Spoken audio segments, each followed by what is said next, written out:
கண்களை மூடி நாம் ஜெபிப்போம். தெய்வ பிரசன்னத்துக்காய் காத்திருப்போம். கர்த்தர் பெரிய காரியத்தை நமக்கு செய்யும்படியாய். Thank you Lord. Hallelujah. உள்ளத்தின் ஆழத்தில் இருந்து நாம் ஒப்புக்கொள்வோம். Thank you Lord. Jesus. Hallelujah. Thank you Jesus. Thank you Lord. Glorious God. இந்த நாளின் ஒவ்வொரு நிமிடமும் உந்தன் நினைவால் நிரம்ப வேண்டும். இந்த நாளின் ஒவ்வொரு நிமிடமும் உந்தன் நினைவால் நிரம்ப வேண்டும். என் வாயின் வார்த்தையெல்லாம் இலக்காயம் மாற்ற வேண்டும். என் வாயின் வார்த்தையெல்லாம் இலக்காயம் மாற்ற வேண்டும். ஆராதனை ஆராதனை ஆராதனை ஆராதனை ஆராதனை ஆராதனை ஆராதனை ஆராதனை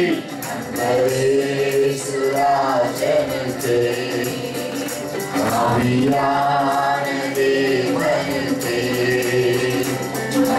இயேசுராஜனுக்கே ஆவியான தேவனுக்கே. நல்ல ஆண்டவரே, திரளாய் நன்மைகளை செய்கிறவரே, அனுதினமும் எங்களை போஷித்து நடத்துகிறவரே, தாயின் கருவில் உருவாக முன்பு அழைத்தவரே, கொடா கோடி துதிகளை ஸ்தோத்திரங்களை ஏறெடுக்கிறோம். தொடர்ந்து எங்களை பொறுப்படுத்துகிறோம். இயேசுவின் நாமத்தில் ஜெபிக்கிறோம் பிதாவே. ஆமென். இந்த வார்த்தைகளை பார்க்கிற பொழுது James chapter 2 verses 17, faith and faithfulness, faith and faithfulness.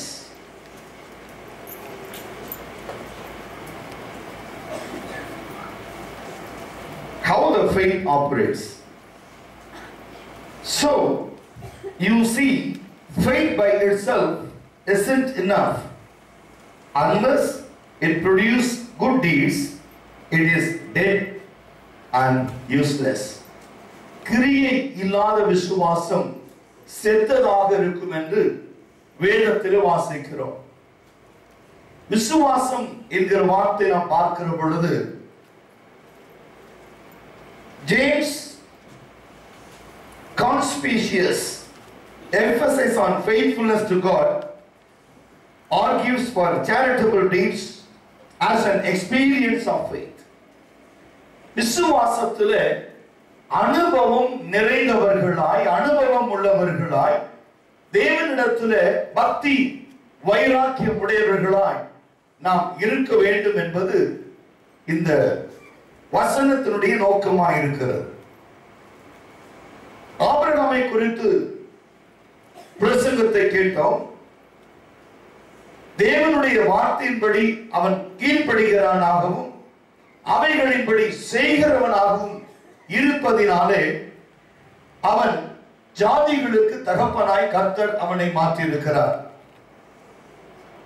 வேத வசனத்தை பொறுத்தவரை நாம் தேவனிடத்தில் வைத்திருக்கிற தேவ பக்தியானது நன்மைகளை பெற்றுக்கொள்ள செய்வது மாத்திரமல்ல, தேவனிடத்தில் நாம் இருக்கிறோம் என்கிற நிச்சயத்தையும், நாம் நம்முடைய தேவனிடத்தில் எதையாகிலும் கேட்போமாகிலும் அதை அவர் கேட்கிறவராகவும் பலர் அளிக்கிறவராகவும் இருக்கிறார் என்று சொல்லி நாம் அவர் மேல் வைத்திருக்கிற நம்பிக்கையாக இருக்கிறது. இந்த விசுவாச ஜீவியமானது எந்த ஒரு விசுவாசிக்குள்ளும் எந்த ஒரு சபைக்குள்ளும் நாம் தேவனிடத்திலே சேருகிறவர்களாய் இருப்பதினால் ஒரு சபையிலே நாம் அங்கமாய் மாத்திரமல்ல, ஒரு விசுவாசிகளாய் மாத்திரமல்ல, விசுவாசத்தின் அடிப்படையிலே நடக்கிறவர்களாய் இருப்பதற்காகத்தான் இந்த விசுவாசம் என்கிற தலைப்பிலே தேவனாகிய கர்த்தர் நம்மோடு கூட இடைப்படுகிறார். ஜேம்ஸ் 2:17 என்கிற வார்த்தை நாம் பார்க்கிற பொழுது, ஒரு சபை அல்லது சபைக்குள் இருக்கிற விசுவாசிகள் இயக்கிற பொழுது, இந்த சபையும் விசுவாசிக்குள்ளும் இருக்கிற காரியங்கள், நாம் சபைக்கு ஏன் வருகிறோம், இந்த ஆராதனை ஏன் நடத்தப்படுகிறது, இந்த ஆராதனையினால் நான் பெற்றுக்கொள்ளுகிற காரியங்கள் என்ன என்று சொல்லி பார்க்கிற பொழுது, நாம் சபைக்கு வருகிறவர்களாய் மாத்திரமல்ல, சபை கற்றுக் கொடுக்கிற எல்லா விசுவாச ஜீவியத்திலும் நாம் நடக்கிறவர்களாய் இருக்க வேண்டும்.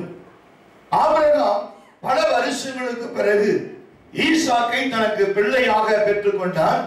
ஆனால் அந்த பிள்ளை அவனுக்குள் நிலைத்திருக்க வேண்டும் என்றால் தேவனிடத்தில் எதிர்பார்க்கிற ஒரு காரியம், ஒரு கீழ்ப்படிதலை கர்த்தர் கேட்கிறார். obedience.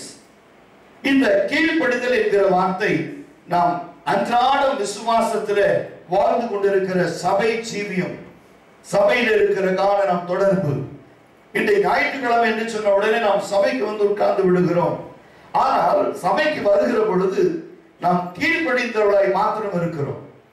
ஆனால் அவைகளின்படி செய்கிறவர்களாய் இருக்கிறோமா என்று பார்க்கிறது தான் தேவன் நம்மை கவனித்துக் கொண்டிருக்கிறார். கீழ்ப்படிதல் என்பது நன்மையை பெற்றுக் கொடுக்கும். ஆனால் கீழ்ப்படிதலோடு கூட அவர் சொல்ல நினைக்கிறதை செய்கிற பொழுது அந்த ஆசீர்வாதங்கள் நமக்குள்ளே தங்கி இருக்கும். சில ஒருவேளை பாருங்க, ஈசாக்கை பொறுத்த வரைக்கும் பல வருஷம் பிள்ளை இல்லாது இருக்கிற ஆபிரகாமுக்கு பிள்ளையை தேவன் கொடுக்கிறார். அது கீழ்ப்படிதலினால் பெற்ற ஆசீர்வாதம் ஈசாக். இந்த ஆசீர்வாதம் ஆபிரகாமுக்குள்ளே தங்கி நிலைத்திருக்க வேண்டும் என்றால் அவர் அந்த கீழ்ப்படிதலை நிரூபிக்கிறவராய் காணப்பட வேண்டும். Because of the sacrifice, obedient of sacrifice, அவனுக்குள் எழும்புகிற ஒரு காரியம், கீழ்ப்படிந்த இத்தனை காலம் தேவன் கொடுப்பார் என்று நம்பிக்கையோடு நான் கீழ்ப்படிந்திருந்தேன். என் தேவன் என் ஜெபத்தை கேட்டார், என் விண்ணப்பத்தை கேட்டார், எனக்கு தேவன் பதில் கொடுத்தார். ஆனால் அந்த கீழ்ப்படிதலினால் எனக்கு கிடைத்த ஆசீர்வாதத்தை நான் காத்துக்கொள்ள வேண்டும் என்றால், அதை நான் சுதந்திரிக்க வேண்டும் என்றால், அந்த தேவன் சொல்லுகிறதை நிறைவேற்றுகிறவனாய் காணப்பட வேண்டும். காத்திருந்தால் ஈசாக்கை பெற்றுக் கொண்டார். இப்ப தேவனாகி கர்த்தர் யோசிக்கிறார், இவனுக்கு ஒருவேளை ஈசாக்கு கொடுத்த பிறகு, இவனுக்கு ஆசீர்வாதத்தை பெற்றுக்கொண்ட பிறகு, இந்த நன்மையை சுதந்திரித்த பிறகு, இந்த நன்மை போதும் என்று தேவனை விட்டு விடுவானோ, இந்த ஆசீர்வாதங்கள் போதும் என்று தன்னை நிறுத்திக் கொள்ளுவானோ என்று சொல்லினால், தேவனாகிய கர்த்தர் ஆபிரகாமை பற்றி சொல்கிறார், ஆபிரகாமே, உன்னுடைய குமாரனும் ஏக சுதனுமா இருக்கிற ஈசாக்கை அழைத்து கொண்டு போய் நான் காண்பிக்கிற ஒரு மலை, மோரியா மலையில நீ அவனை பலி கொடு. எப்படி இருந்திருக்கும் அவனுக்கு? ஒரு நன்மையை பெற்றுக்கொண்ட பிறகு அந்த நன்மையை நீ என்ன சொல்றாரு, இது நீ திரும்ப எனக்கு கொடுத்திருப்பான், எனக்கு கொடுத்திரு. அண்ணாவுடைய வாழ்க்கையில் அப்படி அல்ல. அவளே சொல்லுகிறாள், என் நிந்தை நீங்கினா போதும், என் அவமானம் நீங்கினா போதும். பிள்ளை பிறந்த உடனே, பால் மறந்த உடனே பிள்ளையை கொண்டு போய் தேவனுக்கு ஒப்பு கொடுத்துட்டான். ஆனா இங்க அப்படி இல்லை. ஆபிரகாம தேவன் சொன்ன, ஆசீர்வதித்து உன் ஜாதியை பெருகவே பெருக பண்ணுவே, நீ ஆசீர்வாதமா இருப்பாய், உன் சந்ததியை நான் எப்படியெல்லாம் மாற்ற போகிறேன் பார் என்று சொல்லி தேவனாகிய கர்த்தர் வாக்கு தத்தத்தை, ஒரு வாக்குறுதியை கொடுக்கிற பொழுது, இந்த வாக்குறுதிக்கு இவன் பாத்திரவனா இருக்கிறானா என்று தேவன் சோதிக்க விரும்புகிறார். ஒவ்வொரு கிறிஸ்தவ வாழ்க்கையிலும் தேவன் நினைக்கிற காரியம், ஏதோ நாம் உயர்ந்து விட்டோம், ஏதோ ஒரு நிலைக்கு வந்து விட்டோம், ஏதோ ஒரு ஆசீர்வாதத்தை பெற்றுக்கொண்டோம், இது நமக்கு போதும் என்று சொல்லி நாம் இருந்து விடக்கூடாது. அந்த இடத்துல தான் ஒரு சோதனை வருகிறது. வாழ்க்கையில பல கட்டங்களில் தேவன் நம்மை சோதிக்கிறார். அதாவது சோதனைகளை சகிக்கிற மனுஷன் பாக்கியவான், உத்தமன் என்று விளங்கும் என பின்பு தேவன் வாக்குத்தத்தம் பண்ணின ஜீவ கிரீடத்தை பெறுவான் என்று பார்க்கிறோம். சோதனைகள் வருகிற பொழுது இந்த சோதனைகளை நாம் சகிக்கிறவர்களா இருக்கிறோமா? சோதனை எந்த ரூபத்திலும் வரும் சோதனை. அது தேவனுக்கும் நமக்கும் இடையில ஒரு கசப்பு வருகிற அளவுக்கு கூட சோதனை வரும். ஏன் எல்லாம் கைவிட்டாச்சு, இந்த தேவன் கூட என்னை கைவிட்டு விட்டாரா? யோசித்து பாருங்க. ஆபிரகாம் மாமிசம் செத்து போன நிலைமையில ஆபிரகாமும் சாராளும் 2 பேரும் சேர்ந்து நடக்கவே முடியாது, சம்பவிக்க கூடாத ஒரு காரியத்தை கர்த்தர் செய்கிற பொழுது எவ்வளவு மகிழ்ச்சிக்குள் அவங்க பெற்றிருப்பாங்க, எவ்வளவு ஒரு சந்தோஷத்திற்கு இருந்திருப்பாங்க. வேதம் சொல்லுகிறது இது எத்தனை காலம் என்று நீ டூரேஷன் பார்க்கணும். நீங்க பிறந்த உடனே குழந்தைய தூக்கிட்டு போல. வேதம் சொல்லுது அப்பா அவங்க பேசுறான், பையன் பேசுறான்னா அவன் என்ன வயசு இருக்கும், அது விவரமா கேட்கிறான். நம்ம பலி கொடுக்க போறோம், விறகு இருக்கு, நெருப்பு இருக்கு, கத்தி இருக்கு, பலிக்கு ஆடு இருக்குன்னு கேட்கணும்னா குறைஞ்சது 7 வயசாக இருக்கும். ஒரு அல்லையே சொல்லுங்க. 7 வருஷமா பிள்ளையே இல்லாம இருந்த ஒரு குடும்பத்துல 7 வருஷம் ஒரு குழந்தைய கொண்டு தேவன் கேட்கிற இந்த பிள்ளை எனக்கு பலி கொடுத்திருப்பான். அது ஈப்ரூ பைபிள்ல பார்த்தீங்கன்னா is very active, very charming person. ஈசாக்கு எப்படி இருப்பான், அழகா துரு துரு துரு துரு துருன்னு இருப்பான். அதுல பார்த்தீங்கன்னா சாஃப்ட் நேச்சர், அடிச்சா திருப்பி அடிக்க தெரியாது. அதுக்கும் கதை இருக்கு, பைபிள்ல கதை இருக்கு. இஸ்மவேலுக்கும் ஈசாக்குக்கும் ஒரே மாதிரி பொம்மையை கொடுப்பாரு ஆபிரகாம். இந்தப்பா உனக்கு, இந்தப்பா உனக்கு. இஸ்மவேல் என்ன செய்யுமா, ஸ்பீக்கர் உடைச்சிருவான். யாருத, ஈசாக்கு வாங்கி உடைச்சிட்டு இவனுக்கு வச்சுக்குவாங்க. டேடி அழுது உடுப்பேன், வேற வாங்கி தரேன். அவன் அப்படித்தான், அவன் அப்படி சண்டைக்கே தெரியும். கவலைப்படாது, நான் அவனுக்கு வேற வாங்கி கொடுத்தேன், பெருசா வாங்கி தரேன், சந்தோஷப்படுவேன். யாரு, ஈசாக்கு சந்தோஷப்படுவேன். உடைக்கிற வேலை அவர் கட்டுறது வேலை. புரிஞ்சா சரி, இழந்தா ஏன்னா அந்த குடி அரசு இன்னைக்கு நம்ம சுதந்திரத்தை பேசிதான் ஆகணும். ஆனா என்ன நடக்குது தெரியுமா, தேவனாகிய கர்த்தர் இதெல்லாம் பார்க்கும்போது என்ன, ஈசாக்கை குறித்து என்ன தெரியுது, இஸ்மவேல் என்ன செஞ்சாலும் ஈசாக்கு மௌனமாய் தன் தகப்பனிடத்திலே சொல்லுகிறவன், நீங்களும் நானும் தேவ அபிஷேகத்தை பெற்றவர்கள், உனக்கும் எனக்கும் விரோதமாய் இந்த உலகம் என்ன செய்தாலும், மனிதர்கள் என்ன செய்தாலும், சத்துருக்கள் என்ன செய்தாலும் அவர்களோடு கூட போராடுவதல்ல, நாம் அவர்களுக்காக ஜெபிக்கிறவர்களாய், அவர்களுக்காக வாசிக்கிறவர்களாய், நிந்தையை ஏற்றுக்கொள்ளுகிறவர்களாய், சோதனை சகிக்கிறவர்களாய் கர்த்தர் உன்னையும் என்னையும் அபிஷேகம் பண்ணியிருக்கிறார். ஹல்லேலூயா. அந்த அபிஷேகத்தினாலே நமக்கு விரோதமாய் எழும்புகிற எல்லா மிருகத்தையும் என் தேவன் முறிக்கிறவர். அந்த கிருபை தான் தேவன் கொடுக்கிறார், அந்த தயவை கர்த்தர் கொடுக்கிறார். இங்க இந்த சந்தர்ப்பத்துல அவ்வளவு அழகாய், ஒரு சாதுவாய், ஒரு பொறுமையா, மனிதனோடு யுத்தம் பண்ணாம தன்னுடைய சுதந்திரம் பறி போனதே என்று சொல்லி தகப்பனிடத்திலே சொல்லி கலங்குகிறவன் தான் ஈசாக்கு. அந்த ஈசாக்கு தாய் தகப்பனுக்கு எவ்வளவு நேசமா இருந்திருக்காங்க. நீங்க அவங்க பிள்ளை அடிக்கடி ஸ்கூலுக்கு விட்டா ஸ்கூல்ல இருக்கிறவங்களை அடிச்சிடறான், ஸ்கூல்ல இருக்கிறவங்களை கடிச்சிடறான், ஸ்கூல்ல இருக்க பேனாவை தூக்கிட்டான், அவன் மண்டையை உடைச்சான், இவன் மண்டையை உடைச்சான். நம்ம பிள்ளைகளை பத்தி டீச்சர்கள் சொல்லும் போது எவ்வளவு வேதனைப்படும்.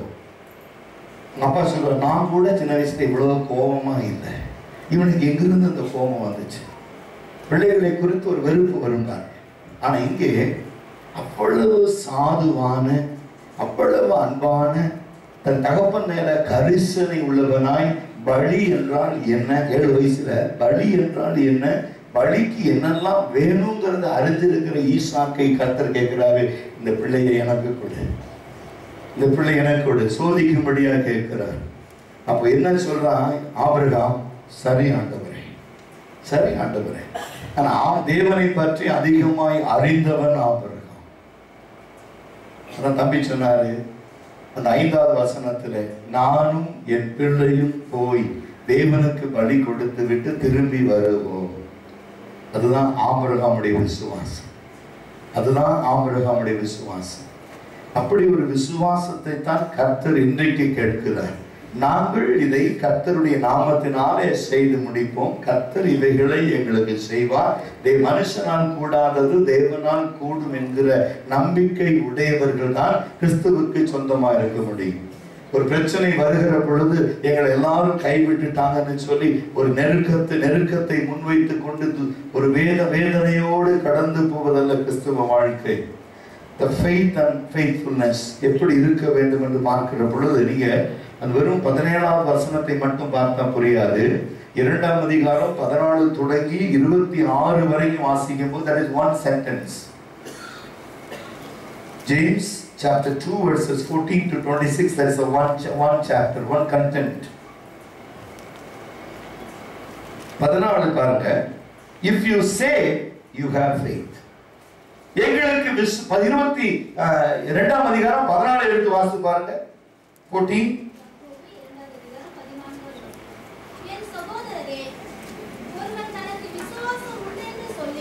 என் சகோதரரே, ஒருவனுக்கு விசுவாசம் இருக்கிறது என்று சொல்லியும் கிரியைகள் இல்லாதவனாய் இருந்தால் அவனுக்கு பிரயோஜனம் என்ன? அந்த விசுவாசம் அவனை ரட்சிக்குமா? இதுதான் இங்க கேள்விங்க. ஏன்னா 14 முதல் 26 வரைக்கும் பார்க்கிற பொழுது James explain why Christians need to be concerned about the judgment of their action. The real faith must be accompanied by the good deeds. சரியான விசுவாசம் என்பது நல்ல கிரியைகளோடு இணைந்திருப்பது. நல்ல கிரியைகளோடு இணைந்திருப்பது. நல்ல கவனிங்க. விசுவாசத்தை எப்படி ஆபரேட் பண்ணணும்னு சொல்லி கொடுக்கிறார். உங்களுக்கும் பக்கத்து வீட்டுக்காரங்க சண்டை, அதுக்கு தொடர்ந்து எல்லா பக்கமும் இருக்கும். நல்லா குடுக்கல் வாங்கல் இருக்கும் போது உங்களுக்காக ஜெபிக்கிறேன், சபையில் உங்க பேரை எழுதி வச்சு ஜெபிக்கிறவங்க பிரச்சனை வந்தோன்னு சொல்லுவாங்க, எப்ப இவன் கீழே விழுந்து காலை உடைச்சுக்குவான். விசுவாசமா ஜெபம் பண்ணுவாங்க. That is absolutely wrong. என்ன சொல்றாரு? உனக்கும் உன் சத்துருவுக்கும் ஒரு பிரச்சனை வருமானால் அவன் விழுக வேண்டும் என்று நீ ஜெபிப்பாயானால் உன் ஜெபத்தை கர்த்தர் ஏற்க மாட்டார். அதனால அந்த 14 தொடங்கி 26 வரைக்கும் இருக்கிற ஒரு சீக்ரெட் பாருங்க. James explained why Christians need to be concerned about the judgment of their actions. நீ ஜெபிக்கிற பொழுது, இந்த தீமைக்கு நீ ஜெபிக்கிற பொழுது அந்த தீமைக்கு கர்த்தர் பதில் கொடுப்பாரா? உன் விசுவாசம் கிரியை செய்யுமா? உன் விசுவாசத்துக்கு பதில் வருமா? அடுத்தவங்க விழுகணும், அடுத்தவங்க சாகணும், அடுத்தவங்க மட்டை உடையணும், அடுத்தவங்க நிர்மூலமாகணும் அப்படின்னு சொல்லி நினைப்பை கர்த்தர் செய்வார். யோசிச்சு பாருங்க. இது ஆவிக்குரிய வாழ்க்கைக்கு புறம்பானதுன்னு சொல்லி கொடுக்கிறார். ஏன்னா இந்த எபேசியர் ரொம்ப முக்கியமானது. ஜேம்ஸ் அநேகருக்கு தெரியாது, இதுக்குள்ள என்ன ரகசியம் இருக்குன்னு தெரியாது. சும்மா நம்ம அப்படி ஒரு மேலோட்டமா படிச்சுக்கிட்டு இருக்கோம். இங்கே ஜேம்ஸ் புத்தகத்தை அவர் எழுதுகிற பொழுது, the letter of James, how can we be faithful friends to God like Abraham? Title தான். ஜேம்ஸ் உடைய டைட்டில் என்ன? How can we be faithful friend of God like Abraham? விசுவாசம் உள்ள நண்பர் ஆபிரகாம் தேவனுக்கு எப்படி எங்க ஆரம்பிக்கிறாரு? இது நீங்க எளிதில கண்டு கொள்ள வேண்டிய ஒரு ரகசியம். இந்த எபிசோட் இன்னைக்கு அவர் எடுக்கிற பொழுது தம்பி எந்த ஒரு வியூல எடுத்தாரு எனக்கு தெரியாது. பட் அவருடைய பிரசங்கத்தை நான் எலாபரேட் பண்ணிக்கிட்டு இருக்கேன், அவ்வளவுதான். கொஞ்சம் எக்ஸ்பிளைன் பண்றேன், எக்ஸ்பான்ஷன் பண்றேன், அவ்வளவுதான். அந்த டைமுக்குள்ள நான் முடிக்கிறேன். அப்ப இங்க சொல்லுகிற காரியம், முதலாவது நீங்க கவனிக்க வேண்டிய காரியம், இந்த ஜேம்ஸ் என்கிற ஒரு சாப்டர்ல என்ன இருக்குது? Letter of James. How can we be faithful friend of God like Abraham? நான் எப்படி இருக்க முடியும்? ஆபிரகாம் தேவனுக்கு நண்பனாய், விசுவாச நண்பனாய் இருந்தாரு. ஒண்ணு, நான் எப்படி இருக்க முடியுமா? இருக்கணுமா? எப்படி இருக்கணும்? அங்கதான் ஒரு क्वेश्चन மார்க். முதல் காரியம். இரண்டாவது பாருங்க, can we resist the pressure of the world? உலகத்தினுடைய நெருக்கங்களுக்கு நாம் எதிர்த்து நிற்க திராணி உள்ளவர்களா? உலகம் அப்படின்னு சொன்ன உடனே என்ன இருப்பாங்க? பிரஷர். உலகம் பிரஷர் பண்ணிக்கிட்டே இருக்கும், உங்களை நெருக்கி கொண்டே இருக்கும். பாருங்க, இது அநேகருக்கு தெரியாது. மேலோட்டமா ஒரு கிறிஸ்துவ வாழ்க்கை அப்படின்னா, பாஸ்டர்களுக்காக ஜெபம் பண்ணுங்க, சரிம்மா ஜெபம் பண்றேன், அவ்வளவுதான், முடிஞ்சு போச்சு. அதுவல்ல கிறிஸ்துவ வாழ்க்கை. நான் தேவனுக்கு விசுவாசம் உள்ள நண்பனாய் ஆபிரகாம் இருந்தது போல என்னால இருக்க முடியுமா? முதல் கேள்வி. அப்படி இருந்தா உலகம் நம்ம கொடுக்கிற நெருக்கத்திலிருந்து உலகத்தை எதிர்த்து நிற்க திராணி உள்ளவர்களாய் மாற முடியுமா? Can we resist the pressure of the world, our rebellion, human impulse, of the influence of the devil? உலகத்துல விசுவாசம் அதிகமா இன்ஃப்ளூயன்சஸ் இருக்கு. ஒரு கிறிஸ்துவ சபை போதகரை விட உலகத்திற்கு வந்து அதிகமா இன்ஃப்ளூயன்சஸ் இருக்கு. இதுதான் இன்னைக்கு நடந்து கொண்டிருக்கிற காரியம். ஒரு வெளி தேசத்திலிருந்து ஒரு இந்தியாவுக்கு ஒரு ஸ்பீக்கர் வராருன்னு சொன்னா ஜனங்கள் கேட்கிறாங்க, எங்களுக்கு இவர் வந்து போதிக்க வேண்டும் ஜனங்க நினைக்கிறாங்க, கிறிஸ்தவர்கள் நினைக்கிறாங்க. ஆனா பிசாசு சொல்றது இவனை விட தடை செய்யணும். யார் ஜெயித்தா? யார் ஜெயிச்சா? இன்ஃப்ளூயன்ஸ் யாருக்கு அதிகமா இருக்கு? பிறகு நடந்து அவங்களுக்கு. பட் இதுல வந்து நான் என்ன கேட்டா இந்த பிரேயர் கோஆர்டினேட்டிங் கம்மி தான் சொல்றேன். ஜெயித்திருக்கணும். அப்ப என்ன ஆச்சுன்னு கேட்டீங்கன்னா, உலகத்துல வேற உலகத்திலே உபத்திரம் உண்டு, ஆனாலும் திடல் கொள்ளுங்கள், நான் உலகத்தை ஜெயித்தேன், சதா காலம் உங்களோடு கூட இருப்பேன். இப்ப தடையிடும் போது தேவன் வந்து தமக்கு சித்தமானதை கண்டிப்பா என்ன யார் தடுத்தாலும் கர்த்தர் செய்வாரு, தமக்கு சித்தமானவைகளை நிறைவேற்றுவார். இப்போ ரெண்டு காரியத்தை நீங்க பார்க்கணும். ஒண்ணு தேவனுக்கு சித்தம் இல்லைங்க, ரெண்டாவது சரியா ஜெபிக்கலைங்க அப்படின்னு போயிடும். இதை தவிர வேற எதையும் பேசக்கூடாது. நான் சொல்லி கொடுக்குறேன் உங்களுக்கு. ஒரு காரியம், ஒரு இன்டர்வியூ போறீங்க, அந்த இன்டர்வியூ கிடைக்கல, இது தேவனுக்கு சித்தம் இல்லை. ரெண்டாவது சித்தம் இல்லைங்கிறது ஒரு காரியம், பொதுவாக சொல்ற காரியம். It is not God's will.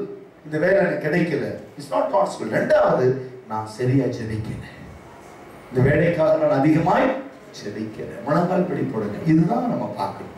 வாழ்க்கையில திருமணமாகட்டும், வேலையாகட்டும், குடும்பமாகட்டும், நம்முடைய வாழ்க்கையுடைய முன்னேற்றங்கள் ஆகட்டும், ஒரு காரியம் நடக்கல, ஒரு காரியம் நமக்கு வந்து சேரல அப்படின்னா ரெண்டு காரியம். ஒண்ணு தேவ சித்தம் இல்லை, இரண்டாவது நாம் சரியா ஜெபிக்கணும். இதை வந்து நீங்க புரிஞ்சுக்கிட்டீங்கன்னா போதும். இது ரெண்ட மட்டும் நீங்க சொல்லணும். பழி பாவத்தை நம்ம ஏற்றுக்கணும். அடுத்த என்ன செய்யலாம், இன்னும் கொஞ்சம் அதிகமா ஜெபிக்கணும். ரட்சிக்கப்படாத கணவர், ரட்சிக்கப்படாத பிள்ளைகள், கிறிஸ்துவை அதிகமாய் அறிய வேண்டும் என்கிற வாஞ்சை இருந்தாலும் அறிய முடியாத ஒரு நிலை, அதுக்கு என்ன காரணம் என்று பார்க்கணும். இதைத்தான் ஜேம்ஸ் சாப்டர்ல சொல்லிக் கொடுக்கிறார். ஆபிரகாமுக்கு பிள்ளை இல்லை, எத்தனை வருஷம்? மாமிசம் செத்து போகிற வரைக்கும் பிள்ளை இல்லை. இப்ப என்ன சொல்றாங்க, என்ன சொல்றாங்க? ஆபிரகாம் என்ன சொல்லியிருப்பாரு, இன்னும் கர்த்தருடைய வேலை இன்னும் வரல. அதற்குள்ள அவசரப்பட்டு ஆகாரோடு இணைந்து இஸ்மவேலை பெற்றெடுக்கிற பொழுது, ஆண்டவரே இவனா என்னுடைய புத்திர சுவிகாரம், இவன் தானா என்னுடைய சன்னதி, இவன் தானா என்னுடைய பிறப்பு, இவன் தானான்னு சொல்லுவான். சொல்ற ஆண்டு இல்ல இல்ல இல்ல, இவன் இல்ல, நான் உனக்கு ஒரு சந்ததியை கொடுப்பேன், பொறுமையாரு. எத்தனை காலம் பொறுமையாரு, இன்னும் என்னுடைய வேலை இன்னும் வரல, என் வேலை இன்னும் வரல, நான் கிரியை செய்கிற நேரம் வரல. கல்யாணம் ஆகி 5 வருஷம் பிள்ளை இல்லாத இருப்பாங்க. உடனே என்ன செய்வாங்க, உடனே பிள்ளை இல்லை, டாக்டர் அங்க போவாங்க. உடனே என்ன ஆகும், டாக்டர்ஸ் கொடுக்குற மருந்து மாத்திரை சாப்பிட்டுக்கிட்டு இருப்பாங்க. அது பார்த்த கடைசியில கொஞ்சம் பிள்ளைகள் இல்லைன்னு சொல்லும்போது ஒரு வேதனைப்படுவாங்க மனசுல. ஆனா தேவன் சொல்றாரு, இது இப்ப நான் உனக்கு கொடுக்கிற வேலை, இன்னும் நான் உனக்கு கொடுக்கிற சந்தர்ப்பம் வரல, இன்னும் அதிகமாய் ஜெபிக்கிறது.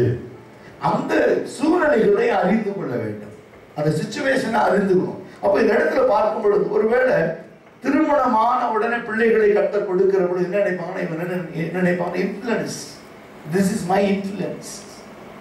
It is not God's plan, never revealed in that family. குடும்பத்தில் தேவன் கிரியை செய்வது போல இருக்காது. எந்த நன்மையானாலும், எந்த ஆசீர்வாதமானாலும் அதுக்கு நம்ம முயற்சி. ஆபிரகாமும் சாராலும் எந்த முயற்சியும் எடுக்கல. தேவன் சொன்னார் கொடுப்பார். அவர் தான் சொன்ன தேசத்தை விட்டுட்டு போன்னு சொன்னது அவர் தான். இப்படி ஆசீர்வதித்து பெருக பண்ணுவேன்னு சொன்னவர் அவர் தான். இப்போ ஒரு வாக்குத்தத்தம் என்ன செய்கிறது ஆபிரகாம் வாழ்க்கையில, அவனை தேவன் பாதுகாக்கிறார். வாசனத்தின் மூலமாக, வாக்குத்தத்தத்தின் வழியாக அவனை தேவன் பாதுகாக்கிறார். இவைகளை புரிந்து கொள்ளும். அடுத்த 3வது காரியம் பாருங்க. James address these issues in his letter as he seeks to motivate Christians to develop a mature and consistent faith and to show how Christians can have loyal friendship with God and with one another. இதுதான் இந்த James புத்தகத்தினுடைய ரகசியம். ஒரு loyal friendship with God. நீங்க சபைக்கு வரும் பொழுது ஒரு உடன் விசுவாசிகளோடு நாம் பழகும்படியா இந்த இடத்துக்கு வரல. அதான் எப்போ சொல்ல, சபை முடிஞ்சோன்னா பேசலாம்னு சொல்லிட்டு அடுத்த நிமிஷம் திரும்பி பார்க்காம வீட்டுக்கு போயிடும். பழகுதான். உங்க வீடு எங்க, உங்க வீட்டுக்காரர் என்ன செய்யறாரு, எத்தனை பிள்ளைங்க, வேண்டாங்கிறாரு. It's not a loyal friendship. Loyal friendship யாரோட வைக்கணும், தேவனோட வைக்கணும். நல்ல விசுவாசமா வருவாங்க, மண்டையை குழப்பி விட்டுருவாங்க. நானும் இந்த சபைக்கு 10 வருஷமா வரேன், ஒரு நன்மையும் பெறல. திரும்பி அம்மா கேட்கணும், வேதத்துல எத்தனை அதிகாரம் இருக்கு, எவ்வளவு எத்தனை புஸ்தகம் இருக்கு பைபிள்ல? எங்க ரட்சிக்கப்பட்டு 15 வருஷம் ஆச்சு, பைபிள் படிக்க நேரமே இல்லை. ஆசீர்வாதம் கொடுக்க அவருக்கு நேரம் இருக்குமா? பிரச்சனை சபையில இருந்தோன்னு ஆசீர்வதிப்பதல்ல, கர்த்தர் முதலாவது எக்யூப் பண்றாரு. ஒரு பிள்ளை குழந்தை பிறந்தோடனே நீங்க நினைக்கிறீங்க என் பிள்ளை என்ஜினியர் ஆகணும், என் பிள்ளை டாக்டர் ஆகணும், என் பிள்ளை கலெக்டர் ஆகணும்னு சொல்லி நினைச்சீங்கன்னா உங்க பிள்ளைய முதல்ல எங்க போய் சேர்த்து விடணும்? பேபி சிட்டிங்ல. ரெண்டாவது எல்கேஜி யூகேஜி ஸ்டார்ட் பண்ணி அந்த பிள்ளைகளுக்கு எக்யூப் பண்ணி படிக்க வச்சு சேர்ந்த பிறகு அவன் எல்லாம் முடிச்ச பிறகு அவனுக்கு தேவையான ஆசீர்வாதம் கொடுப்பார். பிறந்து பேர் கூட வைக்கல, என்ன ஆண்டவர் என் பிள்ளை நான் டாக்டர் ஆகல. ரொம்ப பிள்ளைய நேசிச்சுட்டு நான் போனேன், என் பிள்ளை இந்த டீச்சர் அடிக்கிறான், அந்த டீச்சர் திட்டுறா பாருங்கன்னு ஸ்கூலுக்கு அனுப்பல, அவுட்லையும் சுத்தி சுத்தி வரான். வயிற்றுல இருக்கும் போதே நான் சொன்னேன் பெரிய ஊழியக்காரனா வரணும்னு ஜெபம் பண்ணேன். அதுதான் கர்த்தர் அவனை ஸ்கூலுக்கு அனுப்பாம விட்டுருக்காரு. ஏன்னா ஏசாமி ஸ்கூலுக்கு போனாரு, ஏசாமி போகல. ஆனா அவர் மூளை பூரா கர்த்தருடைய கிருபை தான் இருந்துச்சு, அவர் உடம்பு பூரா பரிசுத்தாவின் அபிஷேகம் இருந்துச்சு. அவர் ஸ்கூலுக்கு போக வேண்டிய அவசியம் இல்லை. சரிங்களா? இன்னைக்கு நம்ம தேவனுடைய ஊழியத்தை செய்யறோம் அப்படின்னு சொன்னா அதுக்கு ஒரு பெரிய கிருபை இருக்கிறது, கர்த்தருடைய திட்டம் இருக்கிறது, தீர்மானம் இருக்கிறது, அழைப்பு இருக்கிறது, தெரிந்து கொள்ளுதல் இருக்கிறது, உருவாக்கப்படுவது இருக்கு. அப்பதான் பிறகு தேவன் உருவாக்குறார். இப்ப நீங்க செய்யறதெல்லாம் நீங்க செய்யணும். ஒரு சபைக்குள்ள சேர்ந்த உடனே கர்த்தர் ஆசீர்வதித்தாரா? முன்னால 66 புஸ்தகம் தெரியுதான்னு பாருங்க. ஆசீர்வாதம் 66 புஸ்தகம், 66 புஸ்தகம் தெரிஞ்ச ஆசீர்வாதம். சங்கீதம் 8ஆம் அதிகாரம் 4ன்னா புதிய ஏற்பாட்டுல தேடி இருக்கும். ஏங்க இந்த சங்கீதம் சொன்னா உங்க பைபிள் இருக்கா? எல்லா பைபிளும் இருக்கும், அதான் சங்கீதம். எல்லா பைபிளும் இருக்கிறது தான் சங்கீதம். இது பைபிள் தெரியாது, ஆனா தேவன் பேச ஆரம்பிச்சிருவார். ஹலோ, பைபிள் 66 புஸ்தகமும் தெரியாது, ஆனா தேவன் தீர்க்க தரிசனமா பேச ஆரம்பிச்சிருவார்.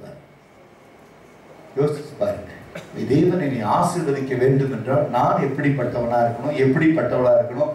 24 மணி நேரம் பத்தாதுங்க. தேவனை ருசிச்சவங்களா இருந்தா 24 மணி நேரம் பத்தாது. உண்மையா சொல்றேன், தேவனை ருசித்தவங்க வாழ்க்கையில அவரை விட்டுட்டு, வேதத்தை விட்டுட்டு, அவரை விட்டுட்டு உங்களால இருக்க முடியாது. எந்த உட்கார்ந்தீங்கன்னா அவருடைய ஞாபகம் வந்துகிட்டே இருக்கும், வசனம் வந்துகிட்டே இருக்கும். நாளைக்கு பேசக்கூடிய செய்தி என்ன, என்ன தலைப்பு, நாளைக்கு என்ன பாடல்கள், என்ன செய்யலாம், நாளைக்கு ஒரு மாற்றத்தை எப்படி கொண்டு வர, சபைக்குள்ள வருகிற ஜனங்களை எப்படி எக்யூப் பண்ணலாம், அப்படிதான் ஓடிட்டு இருக்க மாட்டேன். கேட்கிறவன் சொல்றேன், என்ன நான் கேட்டுக்கிட்டே நீங்க தலையாடிட்டே இருக்கீங்கன்னா அதான் கதை. நீ பேசுறது எனக்கு தெரியல, காதுல விழுகல. அவர் பேசுறது காதுல விழுந்துகிட்டு இருக்கு, இது நீ பேசுறது காதுல விழுகல. இதுதான் ஒரு கிறிஸ்தவனுடைய நிலைமை பாருங்க. உடைய இடைவிடாம அவர் பேசிக்கிட்டே இருப்பார், ஆவியானவர் சொல்லிக்கிட்டே இருப்பார், இன்ஸ்ட்ரக்ஷன் கொடுத்துட்டே இருப்பார். அதைத்தான் இங்க ஜேம்ஸ் அப்படி சொல்றாரு பாருங்க. James addressed these things in his letter as he seeks to motivate a Christian to develop a mature and constant faith. Every Christians motivate. ஒரு ஜேம்ஸ் சாப்டர்ல எதை கொண்டு வராரு, இப்போ எதை சொல்ல விரும்புகிறார்? 2ஆம் அதிகாரம் 17ஆம் வசனத்தை வாசிக்கிறதுக்கு முன்னால இந்த ஜேம்ஸுடைய நோக்கம் என்ன, இந்த எபிசோடுடைய நோக்கம், இந்த லெட்டருடைய நோக்கம் என்ன அப்படின்னா, motivate Christian to develop mature. Mature என்ன? தேறினவர்களாய், முழுமையானவர்களாய், கான்சிஸ்டன்ட் ஃபெய்த், நிலைத்திருக்கிற விசுவாசம், நிலையான விசுவாசம். நிலையான விசுவாசம் இருக்குமா நமக்குள்ள? எப்படி இருக்கும் நிலையான விசுவாசம்? ஒரு காரியம் நன்மையாய் வருகிற பொழுது நமக்குள்ள இருதயத்தில் இருக்கிற விசுவாசம் ஒரு நன்மை தடைப்படுதுன்னு சொன்னா யோசிக்க ஆரம்பிச்சிருவோம். நம்ம ஜெபத்தை கர்த்தர் கேட்கிறாரா? இது வந்து அனுபவங்க, ஆவிக்குரிய வாழ்க்கையில அனுபவம். ஒரு தோல்வி வருதுன்னு சொன்னா இவனுக்கும் தேவனுக்கும் நடுவில் பெரிய இடைவெளி இருக்கு. வேதம் சொல்லுது, மனிதனுக்கு நேரிடுகிற சோதனை இல்லாமல் வேறு சோதனை நேரிடுகிறது இல்லை, அப்படியே நேரிட்டாலும் தப்பித்துக் கொள்ளும்படியான போக்கை உருவாக்குகிறார். யாருக்கு? யாருக்கு? தேவனோடு இருக்கிற ஜனங்கள். பிரச்சனை உண்டு, உலகத்தில் உபத்திரவம் உண்டு, ஆனாலும் திடன் கொள்ளுங்கள், நான் உலகத்தை ஜெயித்தேன், சதா காலமும் நான் உங்களுடனே கூட இருக்கிறேன். அப்ப மெச்சூர் அண்ட் கான்ஸ்டன்ட் ஃபெய்த். அதாவது மெச்சூரிட்டிங்கிற ஒரு வார்த்தை பார்த்தா கான்ஸ்டன்ட், நிலையான ஒரு அபிஷேகம், ஒரு விசுவாசம். And to show how Christians can have the loyal friendly with God and with one another. தேவனிடத்திலும் மனிதரிடத்திலும் எப்படிப்பட்ட அன்பை ஏற்படுத்திக் கொள்ளுகிறார்கள். இதுதான் இதனுடைய டைட்டில். ஜேம்ஸ் லெட்டர் எழுதும் போது இது எழுதுறார். தேவன் வந்து உங்களுக்கு யாருங்க அப்படிங்கும்போது இஸ் மை ஃப்ரெண்ட் சொல்ல முடியுமா அவனால? I have a loyal friendship with the God and also one another. மற்றவர்களோடு கூட ஒரு loyal friendship. loyal friendship என்ன அர்த்தம் சொல்லுங்க? We keep the distance. loyal friendship அப்படிங்கிறது ரொம்ப முக்கியமான காரியம். loyal அப்படிங்கிறது விலை ஏற பெற்ற ஒரு ஐக்கியம். எந்த சூழ்நிலையிலும் மாறாது, ரொம்ப நெருக்கமா இருக்காது, ரொம்ப தூரமா இருக்காது. நம்ம கூப்பிடுவோம், பதில் உடனே ஆன்சர் வரும். the loyal answer, the loyal activities எல்லாமே லாயலா இருக்கும். அதுல குறை சொல்ற மாதிரி எதுவுமே இருக்காது. அது நீங்கள் ஆகட்டும், நான் ஆகட்டும். இங்கே இன்னொரு காரியம் கூட சொல்றாரு. The letter of James is written in good Koine of Greek. The common Greek of Jericho and Roman world. It reflects Hellenistic influences on Galilee and Palestine, as well as the Jewish readers in Thessalonica. James writes with grammatical accuracy. இந்த புத்தகத்தை நீ வாசிக்கிற பொழுது கிராமட்டிக் அக்யூரசின்னு எழுதுறாரு. இப்போ விசுவாசம் அப்படின்னு எழுதுறாரு. கிரியை இல்லாத விசுவாசம். விசுவாசம் நீ விசுவாசிக்கிற சிஸ்டர் பிரதர், நீ விசுவாசிக்கலாம், அவன் விசுவாசிக்கிறேன். விசுவாசத்துல விசுவாசிக்கிறீங்க, ஆனா கிரியை செய்யாம இருக்கீங்களே, அப்ப விசுவாசம் செத்ததா இருக்கும். Grammatical, grammatical. அதாவது இன்னைக்கு வந்து வேதத்தை எடுக்கும் போது நம்ம எப்படி வாசிக்கிறோம், பைபிளை எப்படி வாசிக்கிறோம், ஒரு கிராமட்டிக்கலா பார்க்கிறோமா? ஏன்னா இது வந்து சப்ஜெக்ட் அவருடைய பார்வையில விசுவாசம்ங்கிற தலைப்புல பேசிட்டார். ஆனா ஜேம்ஸ் வந்து எப்படிப்பட்ட விசுவாசத்தை சபைக்கு சொல்லி கொடுக்கிறாரு? It's a grammatical faith. அதுக்குள்ள இருக்கிற சத்தியம், அதுக்குள்ள இருக்கிற ஆழம். அதான் 14ஆம் வசனத்தை பார்க்கிற பொழுது 14 முதல் 26 the James explain why Christians need to be concerned about the judgment of their action. Judgment of their action. நம்முடைய கிரியைகளுக்கெல்லாம் என்ன எதிர்பார்க்கிறோம்? தீர்ப்பை எதிர்பார்க்கிறோம். தீர்ப்பை எதிர்பார்க்கிறோம். ஒரு மனுஷன் வந்து ஒரு வேலை செய்யறாரு, ஒரு கம்பெனில ஒரு ஐடி கம்பெனில ஒர்க் பண்றாரு. 30 நாள் வேலை செய்ய முடிச்சுன்னா 30 நாளுடைய கூலிய பேங்க்ல உங்களுக்கு அவங்க டெபாசிட் பண்ணிடுவாங்க. உங்க அமௌண்ட் பேசி இப்ப உங்க கையில கொடுத்துருவாங்க. நீ 30 நாள் வேலை செய்த பொழுது அதை அவங்க பிடிச்சு வைக்க மாட்டாங்க. ஒரு 5 நாள் சம்பளத்தை இப்ப போடுறேன், அடுத்த வாரம் 5 நாள் சம்பளத்தை போடுற, அப்படி இல்லை. நீ கிரியை செய்து முடிச்சோன்னு அந்த பலன் உனக்கு நேரம் வந்து சேர்ந்துடும். ஆனா இவர் என்ன சொல்றாரு பாருங்க, ரொம்ப வித்தியாசமா சொல்றாரு. இது வந்து வேலை, பொதுவான ஒரு வேலை நம்முடைய கிரியைகள். ஆனா ஆவிக்குரிய ஜெப வாழ்க்கையில நீ கிரியை செய்து ஒரு ஜெப விசுவாசத்தோடு ஒரு கிரியை செய்யற, ஓயாம ஜெபிக்கிற பொழுது the Christian need to be concerned about the judgment of their action. 2ஆம் அதிகாரம் 12-13 எடுத்து வாசிப்பார். அது இன்னும் கொஞ்சம் ஆழமா விளங்கும். James 2:12-14.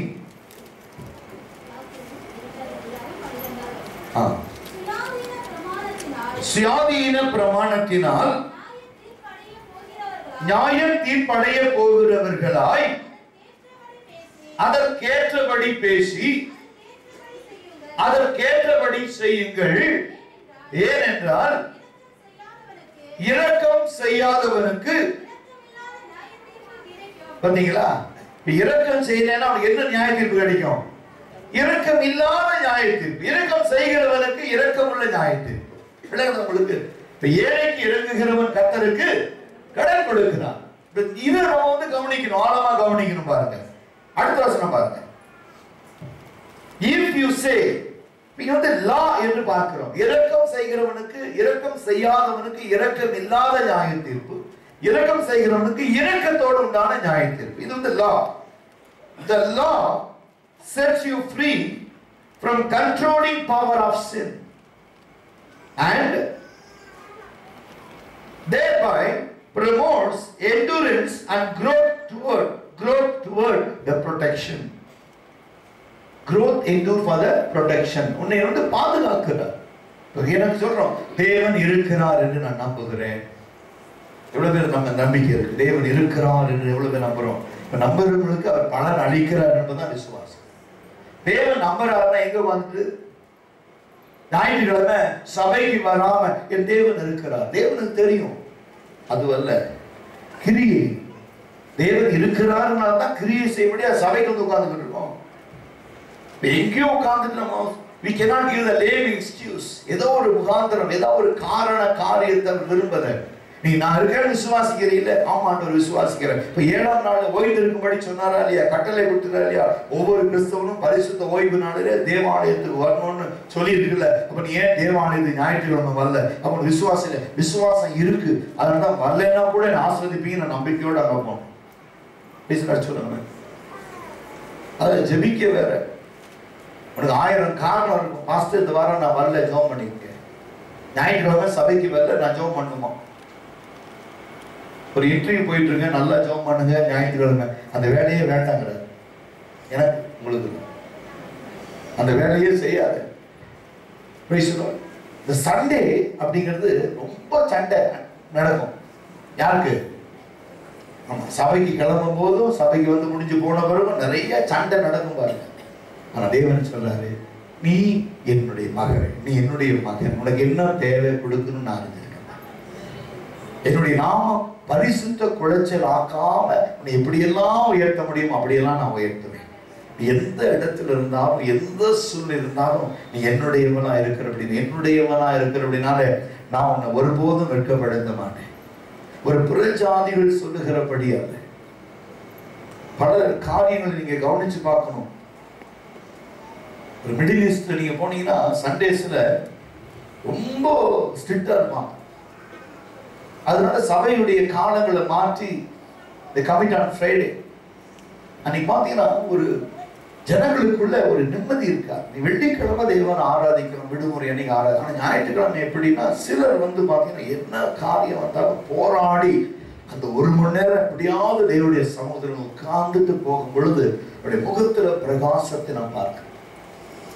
பல மிடில் ஈஸ்டுகளில் நான் போய் ஜெபிக்கிற குடும்பங்களில் அவன் சொல்ற ஒரே ஒரு காரியம், பிரதர் என்னதான் வெள்ளிக்கிழமை ஆராதிச்சாலும் அந்த ஞாயிற்றுக்கிழமை 7 நாளில் தேவன் கிரியை செய்து முடித்த அந்த 7ஆம் நாளில அந்த இடத்துல போகாம இருக்கிறது ரொம்ப வேதனையா இருக்கும். அந்த நாள்ல வேலை ஓடாத எங்களுக்கு நாங்க தேவனை நோக்கி ஜெபிக்கிறோம் அப்படி சொல்லிட்டு வந்தார். ஒரு தடவை பெரிய கம்பெனியில் ஒர்க் பண்ணிட்டு இருந்தார். அந்த கம்பெனி திடீர்னு பாத்தீங்கன்னா அதை மூடிட்டான். இவருக்கு வெள்ளிக்கிழமை தவிர அங்க லீவ் இல்லை. நான் அந்த வீட்டுக்கு போயிருந்தேன். ஜெபிக்கிறவங்கள சொன்னாரு, ஞாயிற்றுக்கிழமை எங்களுக்கு ஆராதனை போகிற மாதிரி ஒரு வேலையை கர்த்தர் கொடுத்தாருன்னா எவ்வளோ நல்லா இருக்கும். நான் சும்மா சொன்னேன், கர்த்தர் அப்படியே செய்வார் விடுங்க. பார்த்தா ஒரு பிரிட்டிஷர்ஸ் அந்த மூடின கம்பெனியை அவன் எடுத்துக்கிட்டான். ஒரு பிரிட்டிஷர் எடுத்தபடி சொல்லிட்டா ஞாயிற்றுக்கிழமை கம்பல்சரி லீவ். வெள்ளிக்கிழமை நீ வந்தவா வராட்டி போனா ஞாயிற்றுக்கிழமை கண்டிப்பா உனக்கு விடுமுறை. Unofficial leave on Sundays. And 90% of people are யாருன்னா கிறிஸ்தவர்கள். சொன்னார், எனக்கு நீங்க சொன்னீங்க, எப்படி சொன்னீங்களோ தெரியாது, ஆனா கர்த்தர் எங்களை ஞாயிற்றுக்கிழமை தேவனை ஆராதிக்கும்படியா சொல்லியிருக்கார். இது வந்து பார்த்தீங்கன்னா விசுவாசம், இது வந்து தேவனுடைய பரிசுத்த குலைச்சல் ஆப்பதற்கு இது அநேக நேரங்களில் நமக்கு இப்படிப்பட்ட சோதனைகள் வரும். ஆனா அந்த 12ஆம் வசனத்துல பார்க்கிற பொழுது and thereby that promotes endurance and growth towards perfection and also the protection. சரியாக பாதுகாப்பாய் தேவன் நம்மை நடத்துகிறார். 13 என்ன சொல்லுது பாருங்க, 2:13. James concludes this section by correlating divine mercy with human mercy. உன்னதமான இரக்கம், மனுஷருடைய இரக்கம். ரெண்டு காரியத்தை சொல்றாரு. நீங்க தேவன் வந்து எனக்கு இறங்குகிறார், ஆக நான் மற்றவர்களுக்கு இறங்க வேண்டும். Divine mercy and human mercies. Matthew chapter 6 14 15 எடுத்து வாசிப்பாங்க. எபேசியர் 4:32 எடுத்து பாருங்க. Book of Ephesians 4:32, Matthew chapter 6 14 and 15.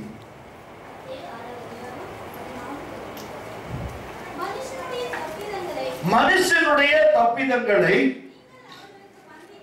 நீங்கள் அவர்களுக்கு மன்னித்தால் உங்கள் பரமபிதா உங்களுக்கு மன்னிப்பார். எங்க இருக்கு அப்போ டிவைன் mercy, human mercy. நீங்கள் ஜனங்களை மன்னித்தால் தேவன் உங்களை மன்னிப்பார். பேசணும் இருக்கா இல்லையா? இந்த 14ஆம் வசனத்தை வாசி பாருங்க. 2:14.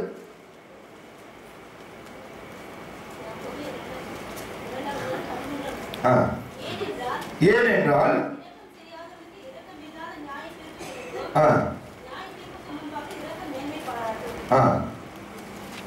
14.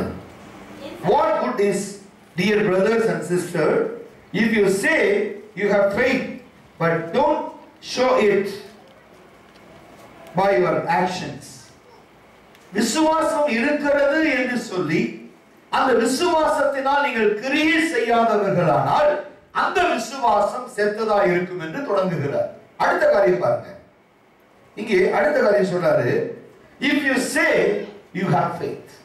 என்ன சொல்றீங்க? எனக்கு விசுவாசம் இருக்கிறது என்று சொல்லுகிறீர்கள்.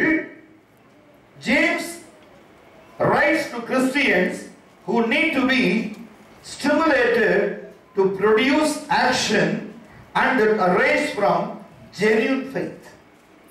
இந்த கிரியை எங்க இருந்து வருது? genuine faith. விசுவாசம்னா எல்லாமே விசுவாசம் தான்.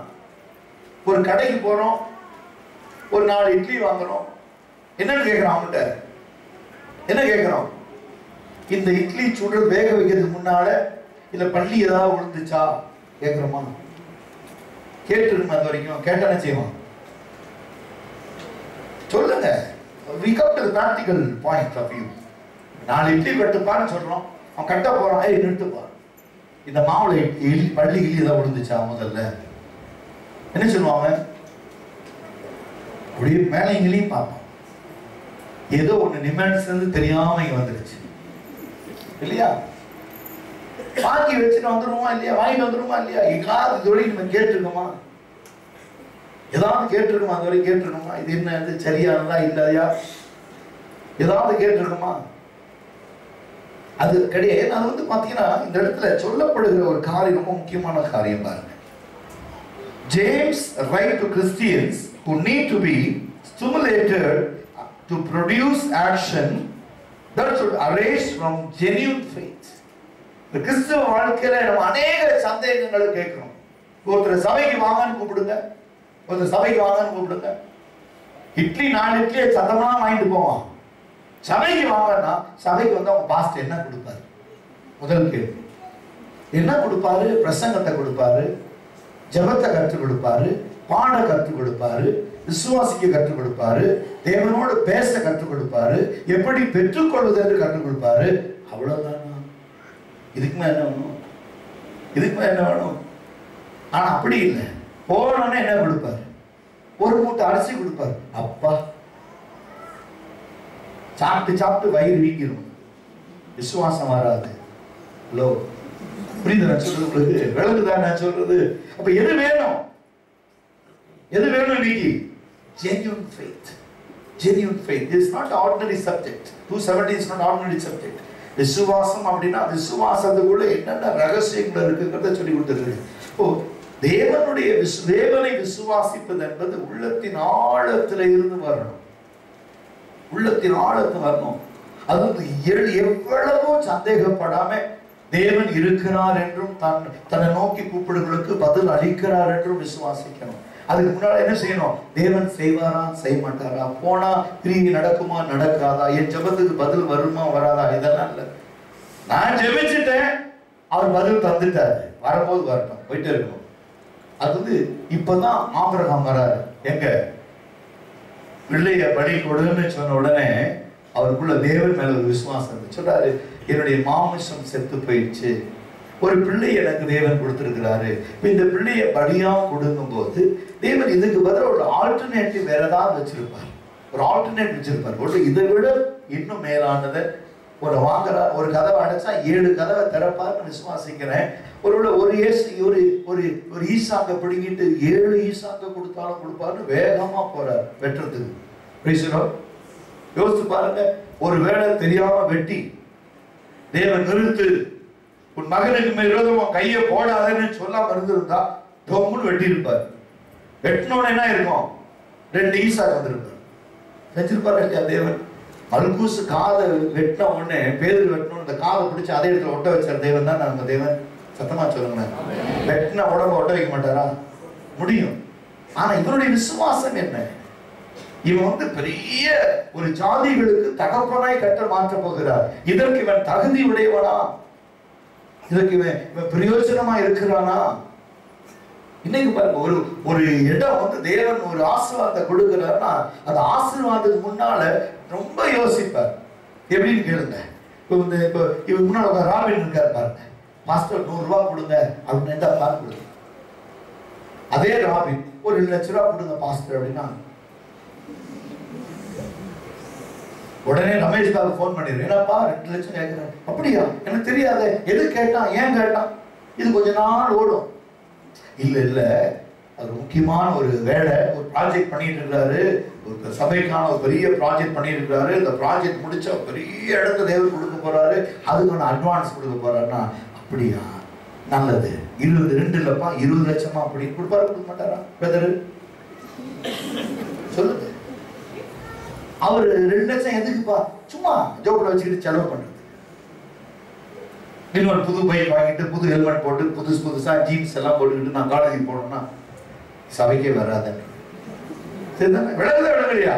இப்ப தேவன் நம்ம ஒரு காரியம் கேட்கும் போது அது அனுதினமும் அன்றாட வாழ்க்கைக்கு ஏற்றதா இருக்குமானால் தேவன் உடனே கொடுத்துருவார். ஆனா அடுத்த காரியம் சொல்றாரு, நீ கேட்கிற காரியம் பெரிதா இருக்கிறபடினாலே நீ அதற்கு தகுதி உள்ளவனா, நீ அதற்கு தகுதி உடையவனா? இந்த காரியத்தை தேவன் வாழ்க்கையில செய்கிற பொழுது தேவனுடைய நாமத்தை பரிசுத்த குலைச்சல் ஆக்காதபடிக்கு, அப்படி நாமம் வெட்கப்படுத்தப்படாதபடிக்கு, தேவனுடைய நாமம் உயர்த்தப்படும்படியா இந்த காரியத்தை நீ கேட்பாயானால் சற்று யோசித்து சிந்தித்து செயல்படுத்தி உன் காரியங்களை நிறைவேற்ற என் தேவன் போதுமானவர். சொல்றாரு, எதை கேட்டாலும் உன்னுடைய சுயமா கேட்காம அது தேவனுடைய நாமம் மகிமைப்படுமான்னு கேட்டு பாருங்க. ஒரு நாளும் யோசிக்க மாட்டார் தேவர், ஒரு நாளும் யோசிக்க மாட்டார். இந்த இடத்துல ஆபிரகாம் என்ன கேட்டான், ஆண்டவரே எனக்கு என்ன தருவேன், நான் பிள்ளைகள் நான் இருக்கிறேன். கர்த்தருடைய பார்வையிலே நல்லது என்று பார்க்கிறார். சாலமோனை பார்த்து கேட்கிறார், உனக்கு என்ன வேணாலும் கொடுக்கிறேன், எதை வேணாலும் கேளு என்று சாலமோனை பார்த்து கேட்கும்போது சாலமோன் நல்லா யோசிக்கிறான், என் தேவனிடத்துல எதை கேட்கலாம் அப்படிங்கும்போது அவன் ரொம்ப பாருங்க, is understand God very much. Solomon ரொம்ப அண்டர்ஸ்டாண்டபிள் பர்சன். அப்போ தேவன் அவர் சொல்ற என்ன வேணும் கேள் என்று சொல்லுகிறோட சொல்றான், ஆண்டவரே இந்த திரளான ஜனங்களை நீ எனக்கு கொடுத்திருக்கிறீர், இந்த ஜனங்களை நடத்தும்படிக்கு எனக்கு ஞானத்தை கொடுங்கன்னு. இருப்ப ஒரு 6 வருஷம் காத்துரு 5 வருஷம் காத்துருன்னு சொன்னாரா? யோசிச்சு பாருங்க, உடனே கொடுக்கிறார். இப்ப நீ கேட்கிற காரியம் இந்த ஜனங்களை நடத்துகிற பொழுது சாலமோன் தேவனிடத்திலே ஞானத்தை கேட்டார், தேவனாகிய கர்த்தர் ஞானத்தை கொடுத்தார். அந்த ஞானத்தினால தேவ நாம மகிமைக்காக இவனை எடுத்து கர்த்தர் பயன்படுத்துகிறார். இதுதான் இருக்கும். He never asked for business to lead the people. ஒரு நல்ல வியாபாரம் செய்ய ஞானம் கொடுங்கன்னு கேட்கல, ஒரு நல்ல வியாபாரம் செய்ய எனக்கு பணம் கொடுங்கன்னு கேட்கல, நீர் கொடுத்த ஜனங்களை நடத்துவதற்கு எனக்கு அறிவு வேணும்னு கேட்கிறான். தேவன் சொல்றார், நல்லது, it is right which you ask me. அந்த ஞானத்தோடு கூட சேர்ந்து கர்த்தர் எல்லாவற்றையும் கொடுத்தார். Praise the Lord. ஈசாக்கு தேவனிடத்துல ஒரு பலியாக தேவன் கேட்கிற பொழுது அந்த ஈசாக்கை இவன் பலி கொடுக்க முன் வருகிற பொழுது அதற்கு பிறகு பார்த்தனா நீ நம்ம எல்லாம் ஆபிரகாமுடைய சந்ததிகளா இருக்கிறோம். ஒருவேளை ஈசாக்கை ஆபிரகாம் பலி கொடுக்க அவன் யோசித்திருப்பானால் நம்மளை பத்தியும் கர்த்தர் யோசித்திருப்பார். இவனை ஏத்துக்கலாமா வேண்டாமா தேவன் யோசிப்பார். ஆனா யோசிக்காம பிள்ளைய கொண்டு போனான். தேவன் யோசிக்காம நம்மளை பிள்ளைய ஏத்துக்கிட்டார். சத்தமா சொல்லுங்க அல்லேலூயா. ஆபிரகாம் யோசிக்கல, பிள்ளையை வழி கொடுக்க கர்த்தர் யோசிக்கல நம்மளை பிள்ளைகளா ஏற்றுக்கொள்வது. Note point. இதுதான் நீ கிருபை. ஒரு சபையை கர்த்தர் நீங்க அவ்வளவு அழகா நேசிக்கிறார்னா அது நம்முடைய முற்பிதாக்கள் செய்த கீழ்ப்படிதல். சொல்லுவாங்க, பெற்றோர்கள் செய்கிறதை 4ஆம் தலைமுறை வரைக்கும் நியாயம் விசாரிக்கிறது என்று அவருக்கு பேர் இருக்குல்ல. பெற்றோர்கள் என்ன செய்வாங்க, அதை 3ஆம் 4ஆம் தலைமுறை வரைக்கும் நியாயம் விசாரிப்பாங்க. இன்னைக்கு சில குடும்பங்களில பிள்ளைகள் உபத்திரவப்படுகிற பொழுது, பிள்ளைகள் வேதனைப்படுகிற பொழுது, பிள்ளைகள் நெருக்கத்தில் இருக்கிற பொழுது, இதற்கான காரண முகாந்திரத்தை பார்க்கிற பொழுது பெற்றோர்களிடத்திலே ஜெப குறைவு, விசுவாச குறைவு, உபவாச குறைவு, பரிசுத்த குறைவு இருக்கிற பொழுதுதான் பிள்ளைகளை அது பாதிக்கும். நம்முடைய பெற்றோர் யாருன்னா ஆபிரகாம் பலி கொடுக்க யோசிக்கல, தூக்கிட்டு ஓடுறான். அந்த வேகம் தேவனாகிய கர்த்தர் உங்களையும் என்னையும் பிள்ளைகளாய் ஏற்றுக்கொண்டிருக்கிறது, அங்கீகரித்துக் கொண்டிருக்கிறார். நீ நம்மளுடைய பிள்ளைகள் சொன்னா நம்முடைய முற்பிதாக்களுடைய கீழ்ப்படிதல், பரிசுத்தம், தேவனுக்கு விசுவாசம் மாத்திரமல்ல விசுவாசத்தோடு கூடிய கிரியை. நம்ம ஜெபிக்கிறோம், கர்த்தர் பதில் கொடுத்துட்டாரு, எவ்வளவு தூரம் எந்திரிச்சிருக்கிறோம். ஆனா அண்ணாவுடைய வாழ்க்கையில பாருங்க, அவள் அதற்கு பிறகு துக்கமுகமா இருக்கவில்லை. அவள் ஜெபத்திற்கு அவளுக்கு தெரியும், இந்த ஜெபத்திற்கு தேவன் பதில் கொடுத்துட்டாரு, இப்படிதான் ஜெபிக்கணும் என்கிற மெத்தட். நேற்று கூட வேத பாடத்தில் எழுதுகிற பொழுது, நேற்று சாயங்காலத்துல நான் சங்கீதம் 5ஆம் அதிகாரத்தை குறித்து தான் சொன்னேன். அந்த சங்கீதம் 5ஆம் அதிகாரத்துல ஏர்லி மார்னிங் பிரேயர் எப்படி நாம் ஏறெடுப்பது, அந்த அதிகாலை ஜெபத்துல தேவன் எப்படி பதில் கொடுக்கிறார், ஏன் தாவீது அப்படி ஜெபிக்கிறான்னு தான் சொல்லி கொடுத்தேன் உங்களுக்கு. இங்கே அதே மெத்தட்ல இங்க பாருங்க, இன்னொரு ரகசியத்தை கூட நான் சொல்லி கொடுக்க விரும்புகிறேன். A faith relationship with God, வேணா எழுதி கொடுங்க. A faith relationship with God cannot be based merely on believing and true statement. A faith relationship with God, நீங்கள் தேவனோடு வைத்திருக்கிற விசுவாச ஐக்கியமானது உண்மையை நம்புவது, believing a true statement. தேவன் ஒரு நாள் வேலை சொல்றது, அவர் பொய் உரையாத தேவன், அவர் சொல்ல ஆகும், அவர் கட்டளையிட நிற்கும். அந்த வார்த்தையில சந்தேகம் வரும் இருக்குமா நமக்கு? இந்த 1ஆம் தேதி வாக்கு கொடுத்தார், இது நடக்குமா ஆண்டவரே வாழ்க்கையில? கேட்டு பாருங்க. We believing the true statement of God. இன்னைக்கு ஒரு சபையில தேவன் பேசுறாருன்னா the true state, believing the true statement of God.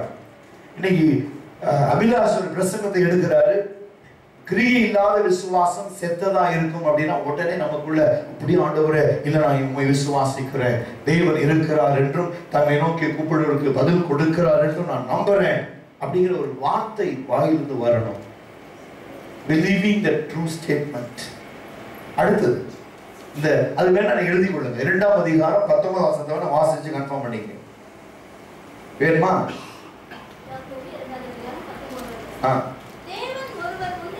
தேவன் ஒருவர் உண்டு என்று விசுவாசிக்கிறாய், அப்படி செய்யறது நல்லதுதான்.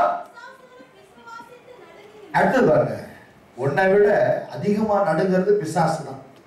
சொல்லுங்க, பிசாசு தேவன் இருக்கிறார் என்று விசுவாசித்து நடுங்குது.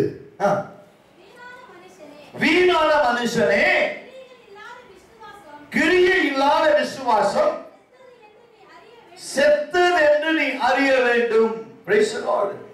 நான் விசுவாசிக்கிறேன் சொல்லிட்டு நீ ஜெபத்திலேயோ சபை கூடி வருதலையோ நீ இல்லைன்னு சொன்னா உன் விசுவாசம் செத்ததா இருக்கும். உன்னை விட பிசாசு பாக்கியம் உள்ளது. எப்படின்னா அது நடுங்குது, உண்மையா தேவனை நம்புது. பல நேரங்களில் நீங்க நம்ப மாட்டீங்க, பல நேரங்களில் பிசாசுகளுக்கு நாங்க ஜெபிக்க போகிற பொழுது ஒரு முரட்டாட்டமான ஆவி இருக்கும், பயங்கரமான ஆவிகள் இருக்கும். அங்க போய் நிக்கும் போது பாத்தீங்கன்னா எனக்கும் அவங்களுக்கும் சம்மதமே இருக்காது. அந்த மாதிரி உருவத்துல கண்ணை உருட்டிக்கிட்டு பயங்கரமா நாக்க தொங்க போட்டு நிக்கும் பாருங்க. ஒரே ஒரு வார்த்தை, இயேசுவின் நாமத்தினால வெளியே போ அப்படின்னு சொன்ன உடனே தொப்புன்னு கீழே விடுவோம். என்ன பார்த்துல அவைகள் தேவனுக்கு பயப்படுகிறது. அவர் இருக்கிறார், அவர் இருக்கிறதுனாலதான் இவங்க நம்மளை விரட்டுறாங்க, அது நம்புது. ஆனா எத்தனை பேர் ஊழியக்காரன் நம்புறாங்க விசுவாசியை? சொல்லுங்க பார்க்கலாம். நீ வந்து பெட்டர் ஆப்ஷன். எந்த ஊழியக்காரன் நல்லா தீர்க்க தரிசனம் சொல்றான், எந்த ஊழியத்துக்கு போனா விடுதலை கிடைக்கும், எந்த ஊழியக்காரன் நன்மை செய்வான், அது இல்ல. நன்மை செய்கிறவர் ஊழியக்காரன் இல்ல, கர்த்தர். Praise the Lord. தேவன் கிரியை செய்கிறார், தம்மை நம்புகிறவர்களுக்கு பலன் அளிக்கிறார், தேவன் செய்கிறார். அப்போ பிசாசுகள் நம்பி நடுங்குகிறதே. இங்கிலீஷ்ல பாருங்க, ரொம்ப அழகா சொல்றாரு. How foolish can you see that faith without good deeds is useless. இல்லையா? அடுத்து பாருங்க, இப்போ எழுதி கொள்ளுங்க. Believing as true statement. விசுவாசம் என்ன? விசுவாசம் என்பது என்ன? உண்மையான வாக்குத்தத்தங்களை நம்புவது. உண்மையான வாக்குத்தத்தங்களை நம்புவது. Believing a true statement முதல் காரியம். இரண்டாவது, saving faith. saving faith, காப்பாற்றுகிற விசுவாசம். நம்மை காப்பாற்று, நம்ம இன்னைக்கு நான் ஜீவனோடு இருப்பது அவருடைய சுத்த கிருபை. இது என்னது? saving faith. நீங்க இன்னைக்கு என்னங்க எவ்வளவு உபத்திரம்னு சொன்னீங்க, எல்லாம் மாத்தி எப்படி இருக்கீங்க இன்னைக்கு? எல்லாருடைய கிருபைங்க, ஜெபம் பண்ண கர்த்தர் எல்லாத்தையும் மாத்திட்டார், என்னை பார்த்து காத்துட்டார். saving faith. மூணாவது, result in action. result in action.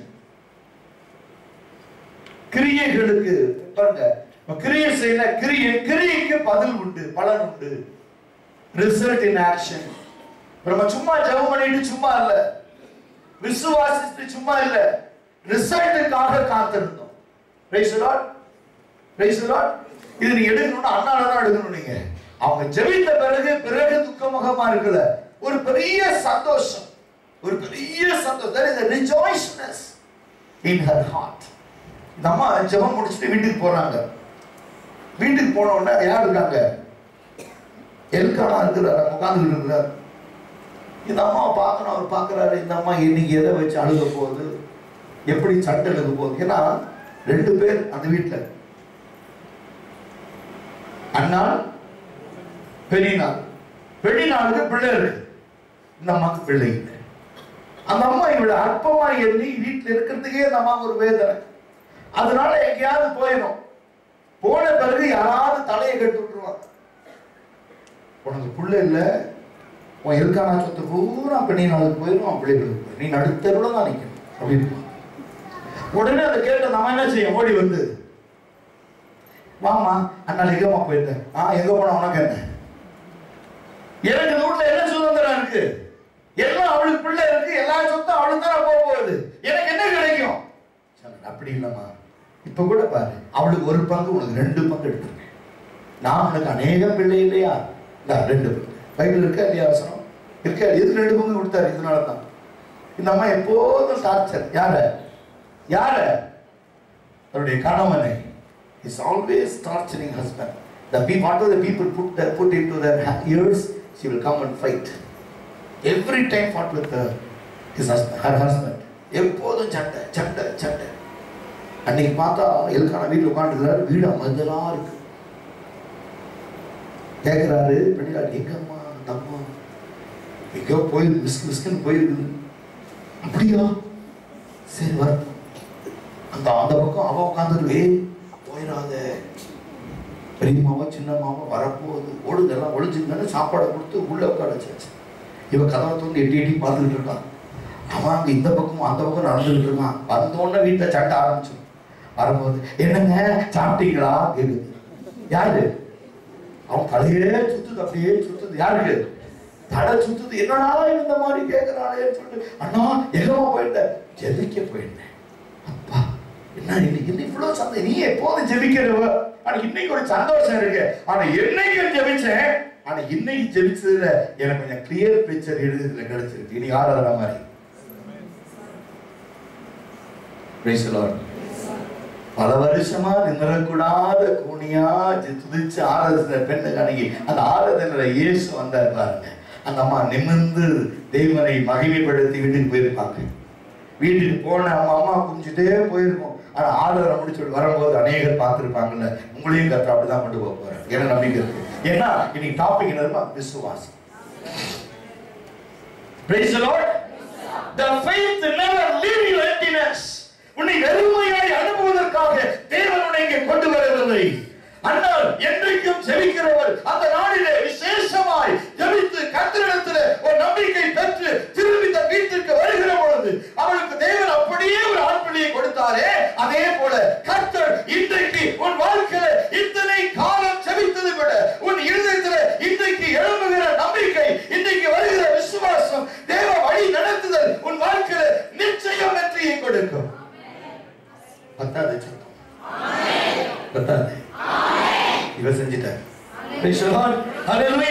நமக்குள்ள அந்த விசுவாசம் வரணுங்க. கர்த்தர் இன்றைக்கு என் ஜெபத்தை கர்த்தர் கேட்டார். இனி நான் என்னுடைய காரியத்தை குறித்து நான் இனி துக்கமுகமா இருப்பதில்லை. இனி மனுஷனை நோக்கி என் முகம் கண்ணீர் சிந்துவதில்லை. என் கால்கள் மனுஷன் எனக்கு உதவி செய்வான் என்று சொல்லி மனுஷனை நோக்கி நடப்பதில்லை. என் இருதயம் யாரிடத்திலும் பட்சமாய் நடப்பதில்லை. கர்த்தர் இன்றைக்கு என் ஜெபத்தை கேட்டிருக்கிறார். அந்த எழுக்கான சொல்றாங்க, என்ன மாற்றம் இன்றைக்கு? அந்த மாதிரி சொல்றாங்க, இன்னைக்கு நான் ஜெபித்த ஜெபத்துல ஒரு தீர்மானமா ஜெபம் பண்ணிட்டு வந்திருக்கேன். எனக்கு ஒரு ஆண் பிள்ளையை கொடுங்கன்னு சொல்லி கேட்டேன். ஒரு இருதயத்துல ஒரு பெரிய சமாதானம் பாருங்க.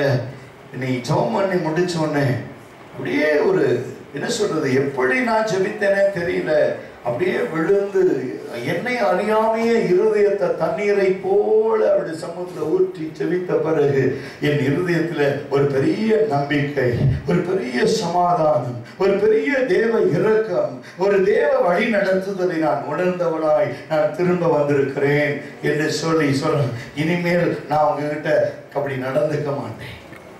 எங்கே அவள் பெண்ணினாள் என்று சொல்லி அவளை கூட்டு, my sister, I never torture you again.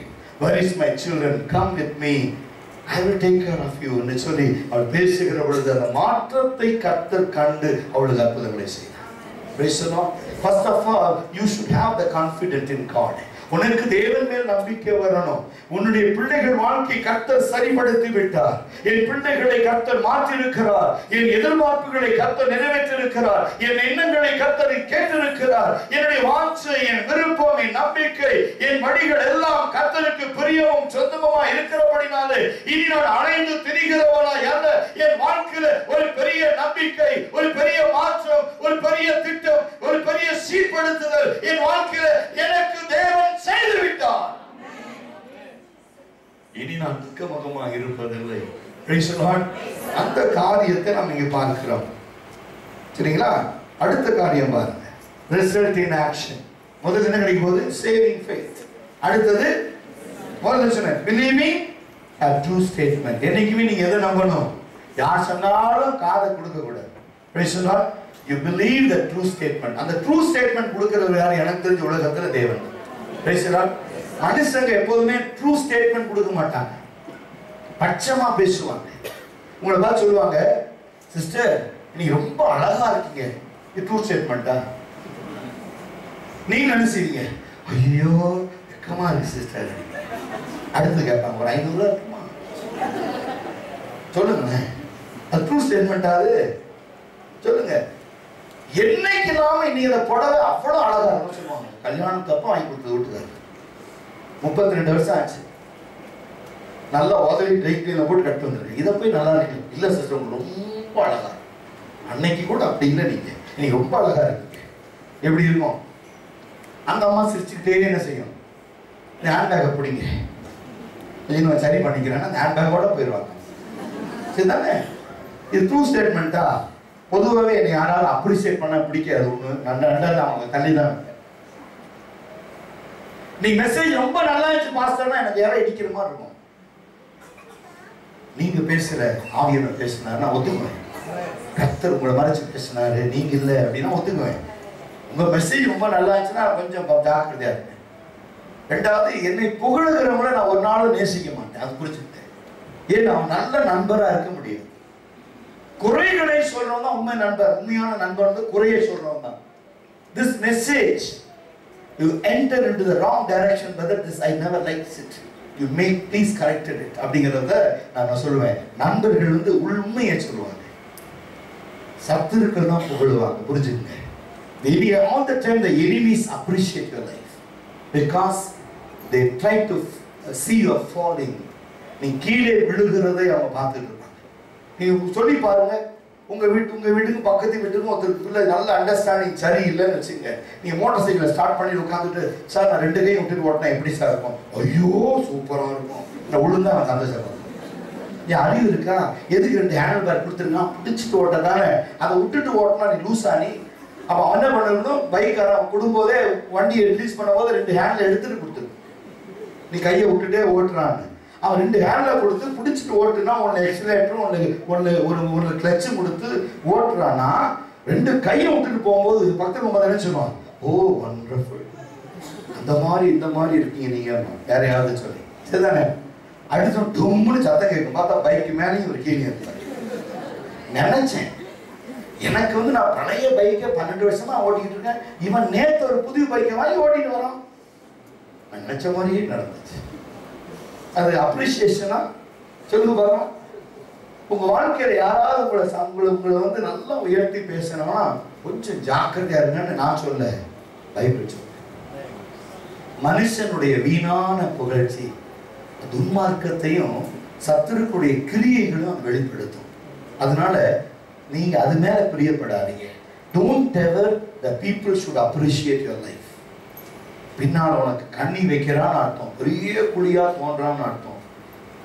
நீ சொல்லுங்க, இருக்கிறதை இருக்கிறது என்றும் இல்லாததை இல்லாதது என்றும் சொல்லுங்க. அது வந்து தேவனுக்கு மிக மிக மிக பிடிக்கும். ஒரு எனக்கு ஒரு ஊழியக்காரை சொன்னார், ரொம்ப நேசிக்கிற ஊழியக்கார். ஒரு நாள் அவருக்கு ஆபீஸ்க்கு வேகமா டைம் ஆயிடுச்சு, யாரோ கெஸ்ட் கால் வந்திருக்காங்க, ஜெபிக்கிறது எல்லாம் ஜெபிச்சு முடிச்சுட்டு ரொம்ப லேட் ஆயிடுச்சு. அவசரமா குளிச்சுட்டு சட்டையை போட்டு பேண்ட் ஷர்ட்டோட தலை கூட சீவலையா பவுடர் கூட போடலையா வேகமா கார் ஏறி உட்காந்துட்டு போயிட்டு இருக்காரு. அங்க போய் இறங்கின ஆபீஸ்ல, பாஸ்டர் என்னைக்கு இல்லாம இன்னைக்கு முகம் அவ்வளோ அழகா இருக்கு. நான் சொன்னாரன், ஐயோ தலை கூட சீவல பவுடர் கூட போடல, ஏன் இப்படி சொல்றான் அப்படின்னா அடுத்தது ஒரு குண்டா போட்டான் அவங்களுக்கு. அப்போ அவரு சொல்லி கொடுத்தாரு, தம்பி என்னைக்கு நீங்க அசிங்கமா இருக்கீங்க அன்னைக்கு தான் சொல்லுவோம் ரொம்ப அழகா இருக்கு, பி கேர்ஃபுல், இதுதான் உலகம். ஆனா வேற அதான் சொல்றாரு, மனுஷன் முகத்தை பார்க்க ஆண்டவரோ விசுவாசிக்கிற உன் இருதயத்தை பார்க்கிறார். விசுவாசனுடைய இருதயம் வெளிப்படையா தெரியாது. நீ கர்த்தரிடத்தில் ஒரு விண்ணப்பத்தை வைத்து உன் கண்ணீரினாலே அவரிடத்துல எப்பொழுது செய்வேன் என்று நான் உமக்காய் காத்திருக்கிறேன், உம்முடைய விண்ணப்பத்திற்காய் ஆண்டவரே நான் உம்முடைய பதிலுக்காய் காத்திருக்கிறேன், என் விண்ணப்பம் உன் செவிகளில் எட்டினதா இல்லையான்னு சொல்லி நீ இருதயத்தின் ஆழத்திலே இருந்து கேட்கிற பொழுது கர்த்தர் உனக்கு பதில் கொடுக்கிறாரே, அந்த பதிலை பெற்றுக் கொள்ளுகிற வரைக்கும் உன் இருதயம் அவரை நம்பி இருக்கணும். That is what the real faith in God. அடுத்த காரியம் சொல்லி கொடுக்கிறார், which emulate God, who together usually gives good gifts.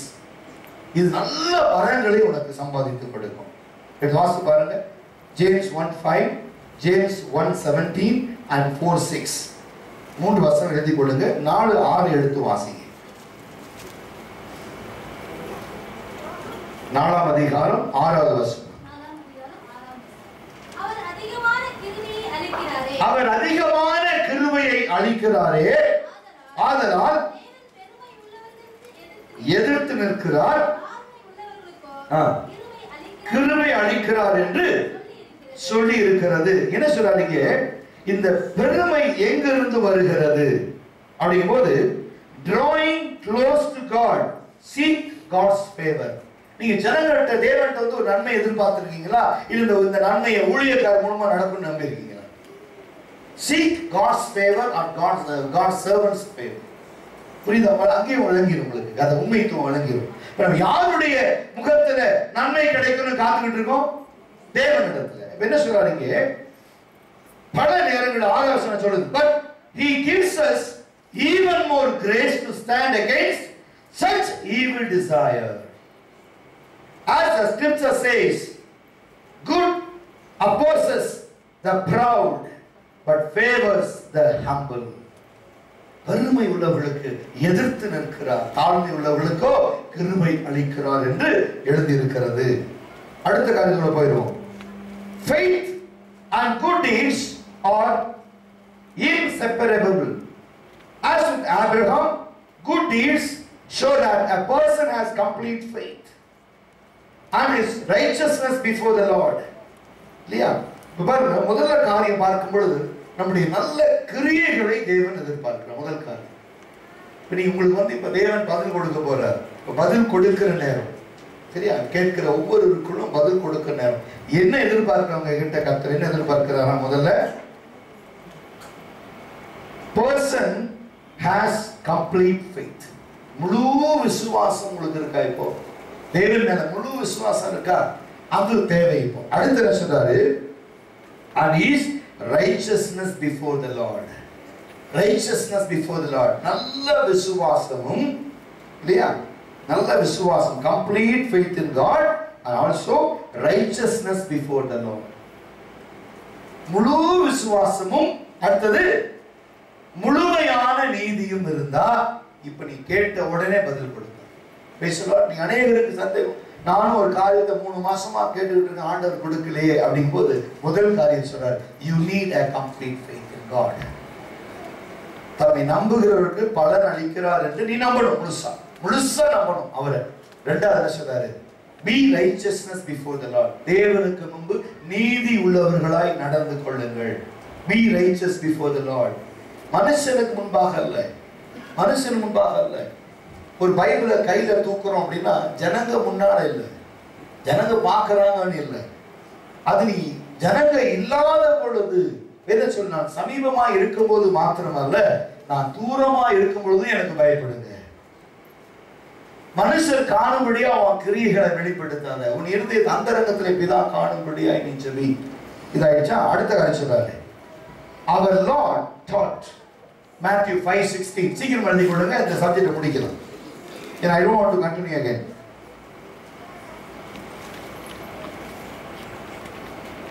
Our Lord taught.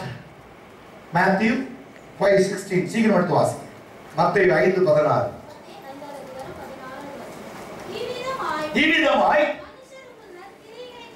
மனுஷர்கள் உங்கள் நற்கிரியைகளை கண்டு பரலோகத்தில் இருக்கிற உங்கள் பிதாவை மகிமைப்படுத்தும்படி உங்கள் வெளிச்சம் அவர்களுக்கு முன்பு பிரகாசிக்க வேண்டும். அப்பதான் பதில் கிடைக்குது. கேட்கலாம், நானும் எத்தனையோ வருஷமா விசுவாசிக்கிறேன் ஆண்டவரே, எத்தனையோ நாளா ஜெபிச்சுக்கிட்டு இருக்கேன், பதில் வரல, பலன் இல்ல, பதில் இல்ல. அது மத்தேயு 5:16 சொல்லுது. என்ன சொல்ற? திரும்பி வாசிங்க. இவ்விதமாய். இப்ப என்ன சொல்றாரு? மனுஷன் பார்க்கணும், உங்க கிரியைகளை ஜனங்க பார்க்கணும். ஓயாம ஜெபிக்கிறாங்களே, உபவாசிக்கிறாங்களே, எப்படியா அந்த காரியம் என்று சொல்லி ஜனங்க உங்க கிரியைகளை கண்டு பரலோகத்தில் இருக்கிற உங்கள் பிதாவை, நீ உங்களை பார்த்து யாரை மகிமைப்படுத்தணுமா? பிதாவை மகிமை. அதுதான் சரியான விசுவாசம். இப்ப நம்மளை பார்த்தோன்னே ஜனங்க என்ன சொல்லுவாங்க? இருந்திருந்து இவங்கெல்லாமா கிறிஸ்துவ ஆராதிக்கிறாங்க அப்படின்னு கேட்கணுமா? இவங்கதான் தேவனை ஆராதிக்கிறவங்க அப்படி நாம மகிமைப்படும். 2 காரியம் இருக்குல்ல, இவர்களா அப்படிங்கிறது, இவங்களா அப்படின்னு ஒரே வார்த்தை. யோசிச்சு பாருங்க, பைபிளை தூக்கிட்டு முக்காட போட்டு அப்படியே சவ முடிஞ்சு போகும்போது இவங்களா அப்படின்னா அப்படி இருக்கும். ஓ இவங்களா அப்படிங்கும் போது அப்படி நாம மகிமைப்படும். இப்போ உன் நிமித்தமாய் தேவன் தூசிக்கப்படுகிறாரா, மகிமைப்படுகிறாரா? அதான் கொஸ்டின். எழுதிக்கொள்ளுங்க. நீங்க ஜெபிக்கிறவங்களா இருக்கலாம், உபவாசிக்கிறவங்களா இருக்கலாம், சபையை நடத்தவங்களா இருக்கலாம், யாரா வேணா இருக்கலாம். ஒரு கொஸ்டின் மார்க் எழுதுங்க. என் நிமித்தமாய் ஜனங்கள் தேவனை தூசிக்கிறார்களா, மகிமைப்படுத்துகிறார்களா? ஒரே ஒரு கொஸ்டின். அது நீங்க ஆன்சர் போட்டுங்க. நான் உங்களுக்கு கேள்வி கேட்பதற்கு எனக்கு அதிகாரம் இல்லை. நீங்க ரிசர்ச் உங்களுடையது. Yes or no. உங்கள் நிமித்தமாய், நீங்கள் செய்கிற கிரியை நிமித்தமாய், அதான் ஆவிக்குரிய வாழ்க்கை. சென்னையில் ஒரு பாஸ்டர், ரொம்ப ஃபெமிலியர் பாஸ்டர் சென்னையில் இருக்கிறார். நீங்க கேள்விப்பட்டிருக்கீங்க, சாம் சுந்தரையா தெரியும் உங்களுக்கு? அவர் சபையில ஒரு மூப்பரை தேர்ந்தெடுக்கணும்னு என்ன செய்வாராம்? ஒரு மஃப்ளர் கட்டிட்டு, அந்த வெயிட் நைட் போடாம ஒரு லுங்கி கட்டிட்டு, ஒரு ஜிப்பா மாதிரி போட்டுட்டு, ஒரு மஃப்ளர் கையில கட்டிட்டு, ஒரு கருப்பு கண்ணாடி போட்டு அப்படியே போவாராம். பைபிள்லாம் இல்லாம அவங்க வீட்டுக்கு பக்கத்து வீட்டில் போய் கேட்பாராம், அம்மா இந்த சிஸ்டர் எங்கம்மா இருக்காங்களா? யாரு? அந்த பொம்பளையா? அப்படிமா அம்மா. உடனே ஏமா அப்படி சொல்றீங்கன்னா, அந்த அம்மா வண்டி வண்டியா விடுவாடுது. அப்படியம்மா, சரிம்மா நான் அங்கே போய் பார்த்துக்கிறோம்மா. சபைக்கு வந்துட்டு அம்மா சொல்லுவாங்க, மூப்பருக்கு நீ தகுதி இல்லை போ. உங்களுடைய கிரிகளை எங்க கேட்கலாம்? விழுந்தா உங்களுக்கு நெய்பரிங் ஹவுசஸ். நீ ஜெபிக்கிறவளா சொல்லுவாங்க, அந்த அம்மா உள்ள ஜெபம் பண்ணிருப்பாங்க, ஐயா போங்கய்யா, ஐயா கொஞ்சம் இருங்க, இப்பதான் அந்த அம்மா ஜெபம் பண்ண போயிருக்காங்க, ஒரு 12 மணி கதவை திறப்பாங்க, அங்க வெயிட். அப்ப அந்த கிரி தேவனுடைய நாமம் மகிமைப்படுமா இல்லையா? அந்த அம்மா இருக்கான், ஐயோ எங்கிட்ட கேட்டன்னு தெரிஞ்சு அவன் மயிரை பிச்சுக்குவான். அப்ப அந்த அம்மா கூப்பர் போஸ்ட் கொடுப்பாங்களா சபையில? யோசிச்சு பாருங்க. தேவன் என்ன சொல்றாரு? உங்கள் நிமித்தம் அவருடைய நாமம் மகிமைப்படுமா தூசிக்கப்படுமா? நீங்க வந்து ஜெபிக்கிறவங்க, வேதத்திற்கு போறவங்க, உபவாசிக்கிறவங்க, உங்களுடைய கிரியைகளை பார்த்துட்டு என்ன சொல்லுவாங்க? சொல்லுங்க பார்க்கலாம். What about your neighbors? Result about your spiritual life, your friends, your relatives.